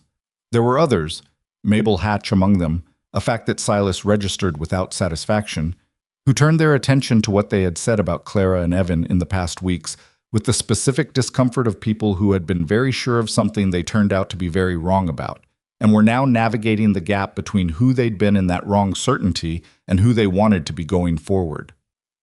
Mabel came into the bakery the next morning. Silas was at his table. He watched it happen, watched Mabel stand at the counter with a different quality of posture than she usually brought, the careful posture of a woman who has rehearsed something, and say to Clara, in a voice that was doing its best with the material available to it, "I said something unkind last week about your establishment. I'd like to... I was wrong about the situation." It was not a complete apology. It was the partial, imperfect, structurally awkward kind that people actually produce when they are genuinely trying rather than performing contrition. The difference was visible if you knew what to look for. Clara looked at her for a moment. "Thank you, Mabel," she said, with the same directness and the same absence of theater she brought to everything. "2 loaves today?" "3," Mabel said, with something that was almost relief. "Martha's coming to visit." That was all. It was not a restoration of perfect harmony. It was 2 women being practical about the future in a town where they were going to continue sharing the same main street and the same general store and the same weather, and where the alternative to finding a way forward was a specific kind of ongoing unpleasantness that served nobody. Silas drank his coffee and said nothing and found that he was not, as it turned out, capable of complete neutrality about it. He was glad. He was glad in the specific way of a man who has seen enough human failure to recognize human effort when it showed up, however imperfectly. The territorial marshal arrived the following afternoon. His name was Beckett, and he was a large, unhurried man from the territorial capital who had clearly made this kind of trip before and had developed around it a professional manner that was courteous, precise, and entirely unimpressed by anything anyone told him until he had reviewed the documentation himself. He reviewed the documentation in Pruitt's office over the course of 3 hours, with Silas and Pruitt both present and Sergeant Hale's written account on the table in front of him. When he finished, he looked up. "The off-book discrepancy in the manifest is going to require a separate investigation upstream," Beckett said. "Someone between the territorial office and the bank falsified those numbers, and that person may or may not be Blackwell himself. We'll need to follow the paper." "Blackwell had access to the original manifest through his position as receiving institution," Silas said. "I understand that. It's a strong indication. It's not yet evidence of who physically altered the document." Beckett looked at Pruitt. "The robbery charges are clean, the conspiracy charge is clean. The framing of Evan Whitmore." He picked up Calloway's statement. "This is the weak point. Calloway's credibility is going to be challenged." Calloway's statement is corroborated by physical evidence at the canyon site, the timing of the false witnesses, and the fact that those witnesses were brought to town and paid specifically for their testimony, Silas said. "Their departure on the stage before any formal charges were filed is itself significant." Agreed, Beckett said. It's a pattern of behavior, not a single piece of evidence. Patterns hold in territorial court when they're documented carefully. He looked at Silas. You documented this carefully. I've had practice, Silas said. Beckett almost smiled. It was a very small almost. I'm placing Blackwell under territorial arrest today. The bank will be held under administrative oversight pending the investigation. His assets are frozen pending the outcome. He stood, gathering the papers. Mr. Boone, your temporary appointment is hereby confirmed by territorial authority for the duration of these proceedings. You'll be needed to testify. I'll be here, Silas said. Beckett nodded and went to find Cyrus Blackwell. Pruitt waited until the door closed. Then he leaned back in his chair and let out a breath that sounded like it had been compressed for approximately 48 hours. I didn't think we were going to pull that off, Pruitt said. I wasn't completely sure either, Silas said. Pruitt looked at him. You seemed sure. Seeming sure is a professional skill, Silas said. It's not the same as being sure. That got a genuine laugh from Pruitt, the first one Silas had heard from him, unguarded and slightly surprised at itself. It made the man seem considerably younger and considerably more suited to a long career in law enforcement than Silas had previously assessed. They heard it from 2 streets away, not the arrest itself, which Beckett carried out with professional quiet, but the aftermath. The sound of a town processing something that had shifted the fundamental arrangement of its power. It was not a celebratory sound exactly. It was more complicated than celebration, a community noise that contained several different emotional notes at once. Relief and confusion, and the specific discomfort of realizing how comprehensively one had been wrong about something important. Silas sat in Pruitt's office for another 10 minutes, until the sound had settled into something more normal, and then he stood and shook Pruitt's hand and walked out into the afternoon. He was halfway down the street when Evan appeared from the direction of the feed store, moving with purpose, and stopped when he saw Silas. They stood on the main street of Red Hollow in the afternoon heat, 3 feet apart, and looked at each other. Evan looked like he hadn't slept much in 2 days, which was accurate. He looked like a man who had been carrying something heavy and has recently put it down but still has the muscle memory of the weight. He looked like his mother, the directness, the refusal to perform something he wasn't feeling. And he looked like someone else too, someone whose absence Silas didn't know but could infer from the specific shape of what Evan was trying to say. I was wrong about you, Evan said. It came out without preamble. No construction, no qualification, just the sentence. You were protecting your mother, Silas said. I was, Evan said. I was also wrong. He looked at the street for a moment, then back. My father was... He wasn't a bad man. He just wasn't reliable. Not in the end. He made promises he couldn't keep, and my mother... He stopped. She held everything together after he was gone, and I spent a long time being angry on her behalf and afraid that the next man who made her believe in something would do the same thing. Silas listened. You could have walked away from this, Evan said. From the whole thing. You don't have a badge. You don't have any obligation to my family. You could have watched the convoy get robbed and stayed out of it, and nobody would have said you did anything wrong. He paused. But you didn't, and I understand now that you didn't because of... He stopped again.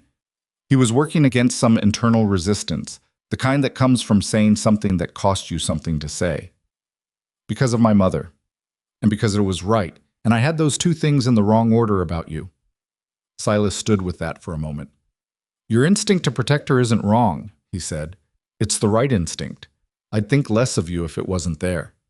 Evan nodded once. His jaw worked slightly. She's happy, he said. I haven't seen her actually happy in a long time. Not since before my father. Not in a long time. I know, Silas said. I wanted someone to blame for that somehow, Evan said. For the fact that it took this long. It doesn't make sense. I know it doesn't make sense. It makes plenty of sense, Silas said. Grief makes people find targets. I spent 6 months after Ruth died angry at the weather. Something in Evan's face shifted. Not a smile, but the precursor to one, the shape a face makes just before it decides whether to go through with it. The weather, Evan said. It kept being pleasant, Silas said. I found that personally offensive. That got it. A short laugh, genuine, slightly unwilling, the kind that comes out of a person who is determined not to find something funny and has been overruled by their own response. The laugh faded and they were quiet for a moment, standing on the main street in the afternoon light.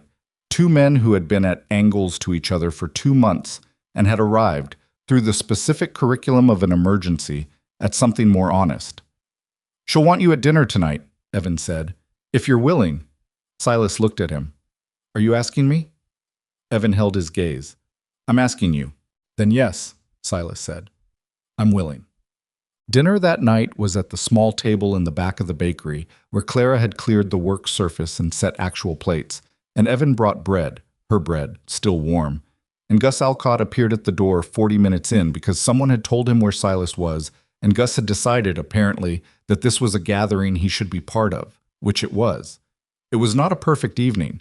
Evan was still careful in the way he'd been careful all along, though the quality of the carefulness had changed, less defensive, more simply reserved, which was closer to who he actually was beneath the protective posture.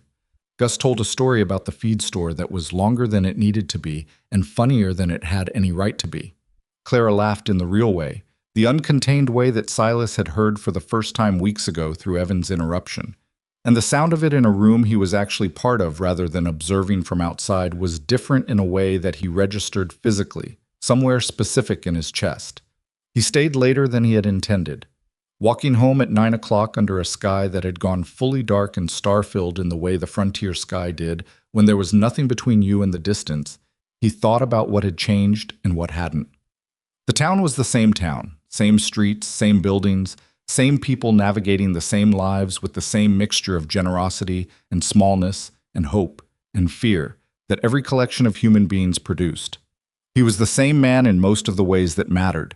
But something that had been closed for 6 years was open, and he was no longer arguing about whether that was wise. He reached his porch and stopped. The bakery next door was dark, the day finished, Clara and Evan gone home to the small house they rented on Birch Street.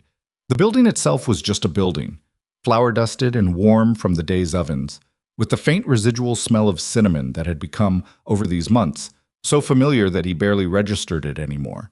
The same way you stop registering the sound of a river after you've lived beside it long enough. Except that you haven't really stopped.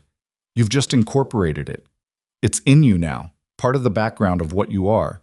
And you'd notice its absence long before you'd notice its presence, because presence becomes ordinary, and absence becomes loss. And loss is the thing you know how to feel. He stood on his porch for a while in the dark. Cyrus Blackwell was in the custody of the territorial marshal. His men were held in Pruitt's jail. The convoy was rerouted, the gold accounted for, the false case against Evan documented and dismissed. The structure of what had been built against this family, elaborate and patient and cruel in the way that plans built by intelligent men without conscience are cruel, had been taken apart piece by piece, not cleanly, not without cost, but completely. Evan's name was clear. Clara's bakery was safe. Red Hollow would wake up tomorrow morning and find the world arranged differently than it had been arranged for 8 years, and would need time to understand what that meant, and would make mistakes in that process the way communities always made mistakes, and would get there eventually. He went inside. He sat at the kitchen table and did not turn up the lantern right away, just sat in the dark with the window open and the night air coming through, cooler than the days had earned, and he thought about a conversation that needed to happen, not urgently, not with the pressure of crisis behind it, but in the ordinary way of two people who have been circling something true and are ready to stop circling. He was 64 years old, and he was not going to pretend that was not complicated, that the arithmetic of what remained did not require honesty.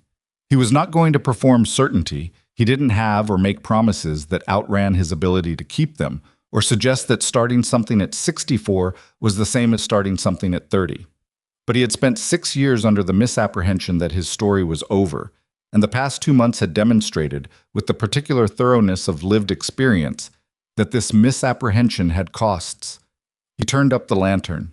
He sat at the table in the light and thought about tomorrow morning and the morning after that, and the specific smell of cinnamon bread in the early air, and the sound of a woman's real laughter in a room he was allowed to be in.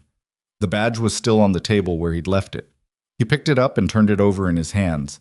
The tarnished edges, the solid weight, the thing that had meant nothing for 6 years, and had meant something again in the past week. He was not going to pin it on permanently. That was Pruitt's job, and Pruitt was adequate at it and becoming more than adequate, and Red Hollow's law enforcement was not Silas's responsibility anymore. But he was glad he had not thrown it away. He set it down gently, deliberately, like setting something down that you plan to pick up again, and he sat in the lamplight of his kitchen and let the night settle around him, and for the first time in 6 years, the quiet felt like something other than the absence of everything he'd lost. It felt like room. Room for what was coming, whatever that was, at whatever pace it chose to arrive. He could wait. He had learned, in 6 years of surviving rather than living, that he was capable of considerable patience. The difference was that now he was waiting for something worth waiting for, and that difference, small as it sounded, was the entire world. The territorial investigation took 6 weeks. Silas had testified twice, once in Pruitt's office with Marshal Beckett, once in a more formal proceeding conducted by a territorial judge who arrived from the capital with 2 clerks and an expression of permanent mild disapproval that seemed to be his natural resting state rather than a commentary on anyone specific. Silas gave his account both times in the same way he'd always given accounts, plainly, sequentially, without editorializing, letting the facts carry the weight they actually carried rather than performing their significance. Beckett's investigation confirmed what Silas had inferred about the falsified manifest. Blackwell had not altered the territorial documents himself. He was too careful for that. But he had paid a clerk in the territorial transport office to adjust the recorded weight and assign the surplus to a separate line that existed only in the copy sent to Red Hollow. The clerk was a 23-year-old man named Hadley, who had done it for $300 and who gave up every detail of the arrangement within 40 minutes of being questioned, with the comprehensive candor of a person who has recently understood that loyalty to a man like Cyrus Blackwell is not a two-way transaction. Blackwell himself said almost nothing throughout the proceedings. He sat in each interview with his hands folded and his expression composed and his lawyer doing the talking. And the lawyer was good enough that some of the ancillary charges were going to be complicated. But the core of it, the conspiracy to commit armed robbery, the arrangement with Dolan, the deliberate framing of Evan Whitmore, was documented with the kind of specificity that doesn't leave much room for alternative interpretation, and even a good lawyer could not entirely redecorate a room that contained that much furniture. He would face trial in the territorial court. The outcome was not certain in every particular, it never was, but it was certain enough that Beckett told Pruitt, in Silas's presence, that he expected a full conviction on the primary charges. Red Hollow's bank was placed under a court-appointed administrator, a dry, efficient man from the capital who arrived with ledgers and immediately began the process of untangling Blackwell's financial arrangements, some of which were legitimate and some of which were, as he put it with the understatement of a man who had seen worse, irregularly structured. The credit arrangements Blackwell had extended to various town residents were reviewed, and several of them were found to have terms that bore little resemblance to what the borrowers believed they'd agreed to. This produced its own complicated reckoning in the community. Not simple outrage because some of the affected residents had suspected something wasn't quite right and had chosen not to examine it too closely when the money was available. And knowing that about yourself is a specific and uncomfortable kind of knowledge. None of this was clean or simple or fast. Silas had never expected it to be. Justice, in his experience, was not a switch that flipped. It was a process that ground forward, imperfectly, with setbacks and complications and moments where the outcome was genuinely uncertain, and the best you could do was make sure the truth was documented clearly enough that the process had real material to work with. He had done that. The rest was not his to control, and he had made his peace with that distinction a long time ago. What changed in Red Hollow over those 6 weeks was not dramatic. It was the ordinary, undramatic change of a community that has had something wrong removed from its center and is now figuring out what the center looks like without it. Mabel Hatch's apology to Clara turned out not to be an isolated event, but something more like a first example. Other people found their way to the bakery with some version of the same awkward reckoning, not always stated directly, sometimes expressed only in the different quality of how they stood at the counter or the particular deliberateness with which they chose the bakery for conversations they wanted Clara to be part of. Small towns have many ways of saying things without saying them, and some of those ways, in the right circumstances, carry more weight than words. Clara received all of it with the same level-eyed directness she received everything, and she did not make it easy in the sense of pretending nothing had happened, but she did not make it hard in the sense of requiring performances of contrition before she would let people back into her good graces. She had built this business in a place that had whispered about her, and she had built it anyway, and the business was now the place people came for something more than bread. And she understood the value of what the bakery had become to the community better than the community understood it yet. Silas watched this from his table by the window and thought that Clara Whitmore was, in the specific way of certain people, stronger than she appeared and exactly as strong as she appeared, depending on what you were measuring. He went every morning. That had not changed and was not going to change. And after 6 weeks of aftermath and territory proceedings, and the gradual reshaping of a town's daily life, the mornings had settled into something that was neither the cautious early friendship of April nor the crisis-compressed intensity of July, but something third and different, more ordinary, more durable. The specific texture of two people who have decided to occupy each other's days without making a production of it. They talked about the garden, which was producing more squash than Silas could reasonably consume, and which Clara had begun incorporating into certain breads in ways that he found initially skeptical and eventually had to admit were excellent. About the town's adjustments, which Clara observed with the particular clarity of someone who sees a community from the service side of a counter. About small things, the weather, Gus's ongoing feud with a supplier in the next county, the family of quail that had moved into the lot behind the bakery and which Silas had inexplicably begun feeling protective about. About larger things too sometimes, about what Red Hollow might look like in 5 years, now that the financial structure was being rebuilt on more honest ground. About Evan, who had taken on the supply side of the bakery with a seriousness that had revealed, over the weeks, a genuine aptitude for the commercial logistics that Clara found less interesting than the baking itself. About Ruth, occasionally, in the way that Silas had not spoken about Ruth to anyone in years. Not constantly, not with the weight of unfinished grief, but the way you speak about someone who was real and who mattered and who is part of the story of who you are. Clara listened to those conversations the way she listened to everything. She did not try to complete his sentences or redirect toward comfort when what he needed was just to say the thing and have someone receive it. She received it. That was its own skill, and he did not take it for granted. She told him about her husband too, over time. Not all at once. It came out in pieces, across several mornings, the way things come out when trust is being built incrementally rather than declared.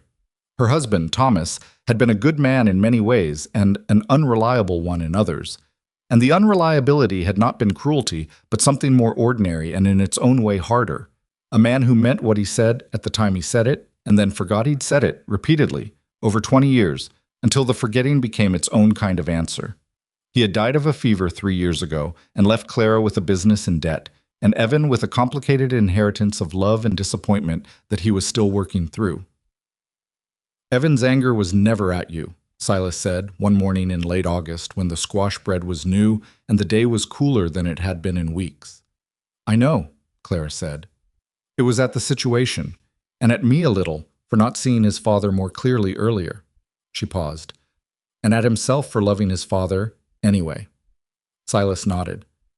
That's the part that's hardest to work through. It is. She looked at him. How did you do it? With Ruth? He thought about that.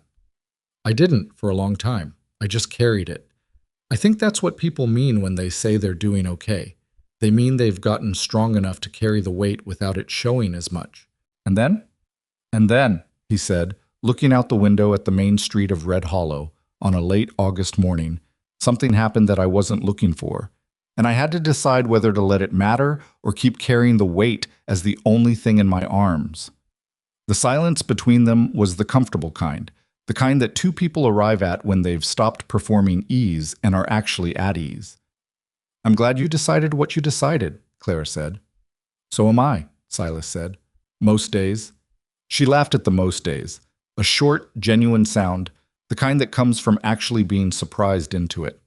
He had made her laugh more in the past 2 months than he had probably made anyone laugh in the previous several years combined, and he was not sure what that said about him, but he suspected it was something true. Evan came to the table one morning in early September and sat down across from Silas without being invited, which was new. He had his coffee. Clara had started keeping 3 cups on the counter in the morning, which nobody had discussed, and he sat with it and looked at the table for a moment in the way of a man organizing what he wants to say. I've been thinking about something, Evan said. Silas waited. My mother's been alone for 3 years. He turned the cup in his hands. Before that, she wasn't really alone, but she was. It's hard to explain. She was by herself in a different way. In the marriage. Silas listened. I was so focused on protecting her from another version of that, Evan said, that I almost. He stopped. Tried again. I was watching for the wrong thing. I was watching for unreliability, for promises that don't hold. And you're. He looked up. You're not that. I can see that now. I couldn't see it before because I wasn't looking for it. I was looking for what I already knew how to recognize. The particular honesty of that, the self-awareness in it, the willingness to say, not just I was wrong, but here is specifically how and why I was wrong, made Silas revise his assessment of Evan Whitmore upward in a way that was already fairly high. You were doing what made sense with what you knew, Silas said. Maybe, Evan said, but it almost cost my mother something she deserves. He paused. I don't want to be the reason she holds back from things she deserves. Silas set his cup down. Evan, your mother doesn't hold back from anything because of you. She's not that kind of woman. A beat. Then Evan almost smiled. No, she's really not. What she does because of you, Silas said, is feel like the work was worth it. The 20 years of hard things and the rebuilding and the starting over in a new town with an oven and a bag of flour. She does all of that because you exist, and because watching you become the person you're becoming is what makes the arithmetic work for her. Evan was quiet. His jaw moved slightly. I know I'm not your father, Silas said. I'm not trying to be. Your father was your father, and that's its own thing that I'm not part of and don't want to be. He held the younger man's gaze. But if your mother and I, whatever this becomes, I would like to know that you're not fighting it. Not because I need your permission, because she would want you to be at peace with it, and what she wants matters to me. The morning was quiet around them. Clara was in the back, doing something with the second oven that involved a certain amount of decisive metallic sound, and the front of the bakery had the particular quality of an early September morning. Light different from August, something in the angle of it already suggesting that the long heat was considering its exit. I'm not fighting it, Evan said. He said it like a man who has made a decision and is stating it plainly without decoration. I want her to be happy. She's happy. He looked at Silas steadily. That's enough for me. Silas nodded once. They sat with their coffee. Clara came through from the back with a tray of something that smelled like apple and cardamom and set it on the counter and looked at the two of them sitting at the table with their cups and said, What are you two looking so serious about? Nothing, Evan said. The Quayle family, Silas said. She looked between them. She was not a woman who missed things. She saw whatever she saw, and whatever she saw made her expression do something small and private and satisfied before she turned back to the counter. There are 4 of them now, she said. I counted this morning. Yeah. Silas asked her in October. Not dramatically. He had thought about dramatic, had considered briefly the version of this that happened at a special occasion or with some prepared speech that he'd worked over in his head until the words sounded like himself, and had decided against it, because the truth was that dramatic gestures were for people trying to convince someone of something, and he was not trying to convince Clara of anything. She was a woman who paid attention. She already knew. It was a Tuesday morning, the middle of October, the kind of fall day the frontier occasionally produced that was almost apologetically beautiful, cool and clear, with the light doing something complicated and golden through the bakery window that neither of them commented on because they were both people who could appreciate a thing without narrating it. He had been at the table for about 20 minutes, and she had brought her own coffee and sat across from him, which she did sometimes now when the morning was slow, and they were talking about the winter garden, what to plant, what to cover, whether the bean rows would survive the first frost if he banked them properly. And he looked at her in the middle of a sentence about root vegetables and said, Clara. She stopped. He was quiet for a moment. He was 64 years old, and his hands on the table were the hands they had always been, scarred and stiff in the cold, imperfect in all the ways that 40 years of living put into hands. And he was not going to dress this up or make it something other than what it was. I want to marry you, he said, if that's something you'd want. I'm not asking because it's what comes next or because I've convinced myself it's reasonable. I'm asking because this. He gestured slightly. a small movement that encompassed the table between them and the window and the bakery, and whatever it was that had been building since a jar of honey and a loaf of cinnamon bread in April. Because this is the most like myself I've felt in 6 years, and the common element in all of it is you, and I would like to stop pretending that I don't know what that means. Clara looked at him. She didn't say anything for a long moment. Not the silence of someone deciding. He had spent enough time paying attention to know the difference between Clara deciding something and Clara already knowing the answer and simply inhabiting it for a moment before she said it out loud. "You're not a simple man to be with, you know," she said. "I know." "You carry a lot of quiet," she said, "and you make decisions by yourself before you've told anyone else what you're deciding, which is going to be an ongoing problem." "Probably," he agreed. "And you're 64 years old with a bad knee and strong opinions about coffee that I find excessive." "All accurate." She looked at him for another second. Then the corner of her mouth moved and her eyes did the thing they did when she was actually, genuinely, undefendedly pleased about something. "Yes," she said, simply. "Silas, yes." He let out a breath that had apparently been waiting since April to be released. She reached across the table and put her hand over his, briefly, warmly, the way she did things that she meant without ceremony. And then she picked up her coffee because the bread in the back oven had another 10 minutes, and she was not going to burn it for sentiment, which was correct, and which was entirely Clara. And Silas sat at his table by the window and felt the specific and unrepeatable sensation of a man who has been given back something he had accepted as permanently gone. Gus Alcott, when told, said, "Well, it's about time," with such immediate conviction that it was clear he had been waiting to say it for months. Evan, when Clara told him that evening, was quiet for a moment. Then he nodded and said, "Good," and hugged his mother with the uncomplicated fullness of a son who means it. And then he looked at Silas over her shoulder and did something that Silas had not seen from him before. He nodded once, man to man, with the specific weight of an acknowledgement that contains more than it says. Silas nodded back. It was not a perfect moment. Evan's eyes were bright in a way he was working to control, which meant there was grief mixed in with the good feeling, the particular grief of watching a parent move forward, which contains love and loss in equal measure and cannot be simplified into one or the other. And Silas was aware, standing in the back of the bakery on an October evening, that he was stepping into a family that had its own history, its own wounds, its own accumulated weight of things that had happened before he arrived, and that his presence would not resolve any of that, but would simply add itself to it, which was the actual nature of the thing, rather than the greeting card version. He was not afraid of that. He had lived enough to know that clean slates were not available, and that starting again was not the same as starting fresh, and that what you brought into a new thing was all the old things, carried differently. He brought 64 years. He brought Ruth, who would always be part of who he was. He brought a bad knee and strong coffee and 40 years of a professional habit of noticing things that he could not turn off and no longer wanted to. He brought 6 years of learning how to be alone, and the discovery that being alone was not the same as being okay with it. He brought a badge he'd put in a drawer and taken back out, and a garden with too much squash, and a standing Sunday evening with Gus Alcott that he had no intention of giving up. Clara brought 12 years of making bread that people needed. She brought Thomas, the complicated, real, gone presence of a man who had been her life for 20 years.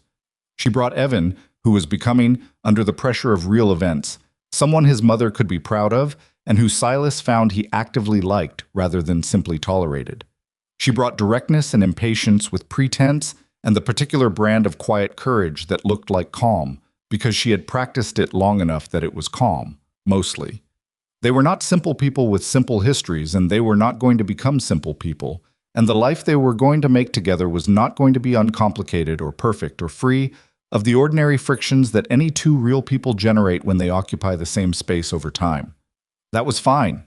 They were both old enough to know that complicated and imperfect and ongoing friction were not the opposite of good. They were what good actually looked like, up close, without the distance that makes things seem cleaner than they are. They were married in November, on a Saturday that was cold without being brutal, in the front room of the bakery because it was the right place, and because neither of them wanted the kind of wedding that required extensive planning or an audience larger than the people who had actually been part of the story. Gus stood up with Silas. Evan stood with his mother. There were flowers because Clara liked flowers, and had requested them with the same practicality she brought to everything, and there were 12 people in attendance. Pruitt was there, and Mrs. Pryor from the boarding house, and Sergeant Hale, who happened to be passing through the territory on other business, and whose presence nobody had specifically arranged but which felt appropriate. The judge who performed the ceremony was a small, elderly man named Rourke, who had been officiating frontier weddings for 30 years, and who had developed a manner for it that was warm without being sentimental, which was exactly right. When it was done, Silas looked at Clara and she looked at him, and there was a moment that belonged to them, brief, private, entirely unperformable for the room, that contained everything they had not said in all the mornings at the table by the window, all the things that had been present and acknowledged but not yet named, and now were named, and the naming changed nothing and everything simultaneously. Clara kissed him, briefly, and with the unceremonious warmth of a woman who has already decided and is not trying to impress anyone, and Gus made a sound that was somewhere between a cleared throat and genuine feeling, and Evan stood beside his mother and looked at the floor for a second, and then looked up and looked at Silas with the clear eyes he'd inherited from her. "Welcome to the family," Evan said, quietly, meaning it. Those 4 words, Silas thought, were the ones that cost the most to say and meant the most to hear, because they came from the hardest place and arrived without qualification. "Thank you," Silas said. The room was full of people talking and the smell of bread. Clara had baked that morning because she was Clara, and a wedding was not going to stop the bread. And someone had brought something to drink that was better than Gus's Sunday whiskey, and outside the November sky was doing its specific frontier thing of being enormous and pale blue and entirely indifferent to human events, which Silas found, as he always had, more comforting than otherwise. He was not a young man. He was not starting over in the sense of beginning from nothing. He was 64 years old with a history and a grief and a bad knee and a very particular set of opinions about coffee, and he was standing in a bakery that smelled like the first morning he had walked through its door with a jar of honey and run out of things to say. He had not run out of things to say since. The winter came, as it always did, and Red Hollow got through it, as it always did, and Silas Boone spent his mornings in the bakery and his evenings in the house next door that was no longer just his, and his Sundays with Gus, who had extended the standing invitation to include Clara and Evan on the grounds that more people made the arguments about things nobody fully understood more interesting, which was true. Cyrus Blackwell's trial was held in February. He was convicted on the primary charges. The sentencing was 8 years in territorial custody, with additional time pending the investigation into the manifest falsification, which was still being untangled from the financial structure he'd built over 8 years of careful, patient corruption.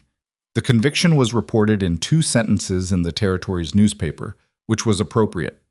The actual measure of the thing was not in the column inches, but in the daily life of a community that was rebuilding its center on something more honest than fear and money, and the particular social gravity of a powerful man who had mistaken everyone else's courtesy for consent. Dolan received 6 years. The 7 other men received various shorter terms. Pete Calloway, who had given his full statement in territorial court with the comprehensive candor of a man who understood he was testifying his way out of a charge, received a deferred sentence and left Red Hollow shortly afterward for reasons he didn't explain and that Silas chose not to examine too carefully. The spring came. The garden came back. The bean rose. Silas had worried about, through January came up in March with the mild arrogance of things that have survived worse than you expected them to survive. And Clara commandeered half the squash section for herbs she needed for a new bread she was developing, which Silas permitted with less resistance than he would have predicted from himself 6 months earlier. The Quayle family behind the bakery expanded to 6. Evan took over the supply side of Whitmore's bakery formally, negotiating contracts with 3 mills in the surrounding area and securing better terms than Clara had ever managed, partly because he was very good at it, and partly because he had inherited his mother's quality of being impossible to dismiss once he'd decided something needed to happen. He was talking about a second location in the county seat, which was ambitious and possibly correct and entirely his to decide. Clara kept baking. Every morning before anyone else was awake, in the way she had always done, the oven on, the dough ready, the day beginning in the dark, so that when the rest of Red Hollow arrived, it would find something warm and real waiting for it. This was not metaphor. It was just the bakery, and it was just Clara, And the two things were difficult to separate in the way that a person and their work are difficult to separate when the work is genuinely an expression of who the person is rather than just what they do to survive. People came to the bakery for bread. They also came because it had become, quietly and without anyone declaring it, the place in Red Hollow where the ordinary work of community happened, where arguments were put down, where news was exchanged, where the texture of daily life was maintained in the specific and undervalued way that places of warmth and routine maintain it, simply by being consistent. Silas came every morning at the same time with the same coffee preference that Clara still found excessive and made exactly right anyway. He sat at the table by the window. He watched the main street of Red Hollow come alive with the particular quality of attention that 40 years had made habitual and that he had stopped trying to turn off. He was not the Marshal. That was Pruitt's job, and Pruitt was becoming more than adequate. The experience of the Blackwell case had done something to Pruitt's professional confidence that no amount of ordinary work would have accomplished, and Silas was glad to have been part of the event that caused it, even if the event itself had been less than ideal. He was not the Marshal. He was the man at the table by the window, with the too strong coffee and the bad knee, and the wife in the back room doing the thing she was best at in the world, and Evan dropping supplies at the back door at 7 with a greeting that had started as Mr. Boone and had shifted somewhere in the winter to Silas, without either of them marking the moment of transition. He was 64 years old, and the story that he had believed was finished had turned out to have more in it than he could see from the position of a man who had locked his badge in a drawer and decided the lockbox was the conclusion. It was not a lesson he had expected to still be learning at 64. He suspected he would have been irritated to learn it from the outside, would have found it predictable and overstated, the kind of thing that got said in ways that made it sound easier than it was. It was not easy. It was not simple. It was complicated and imperfect and ongoing, and he would have it no other way. And that itself was the thing worth saying, not that it got easier, but that the complication changed quality when you were no longer carrying it alone, when the weight was distributed across more than one set of hands, when the silence was the kind that two people make together rather than the kind that one person makes alone in a room that used to contain someone else.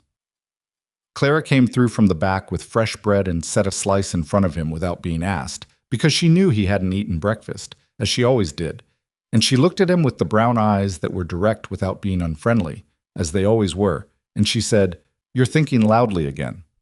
"Occupational habit," he said. "You're not in an occupation," she said. "Old habits," he said. She sat across from him with her own coffee in the early morning light of a spring day in Red Hollow, in the bakery that had changed everything by existing, and outside the window the main street was waking up in its ordinary, unheroic, necessary way. He looked at her. She looked at him. "Good morning," she said. "Good morning," he said. And it was.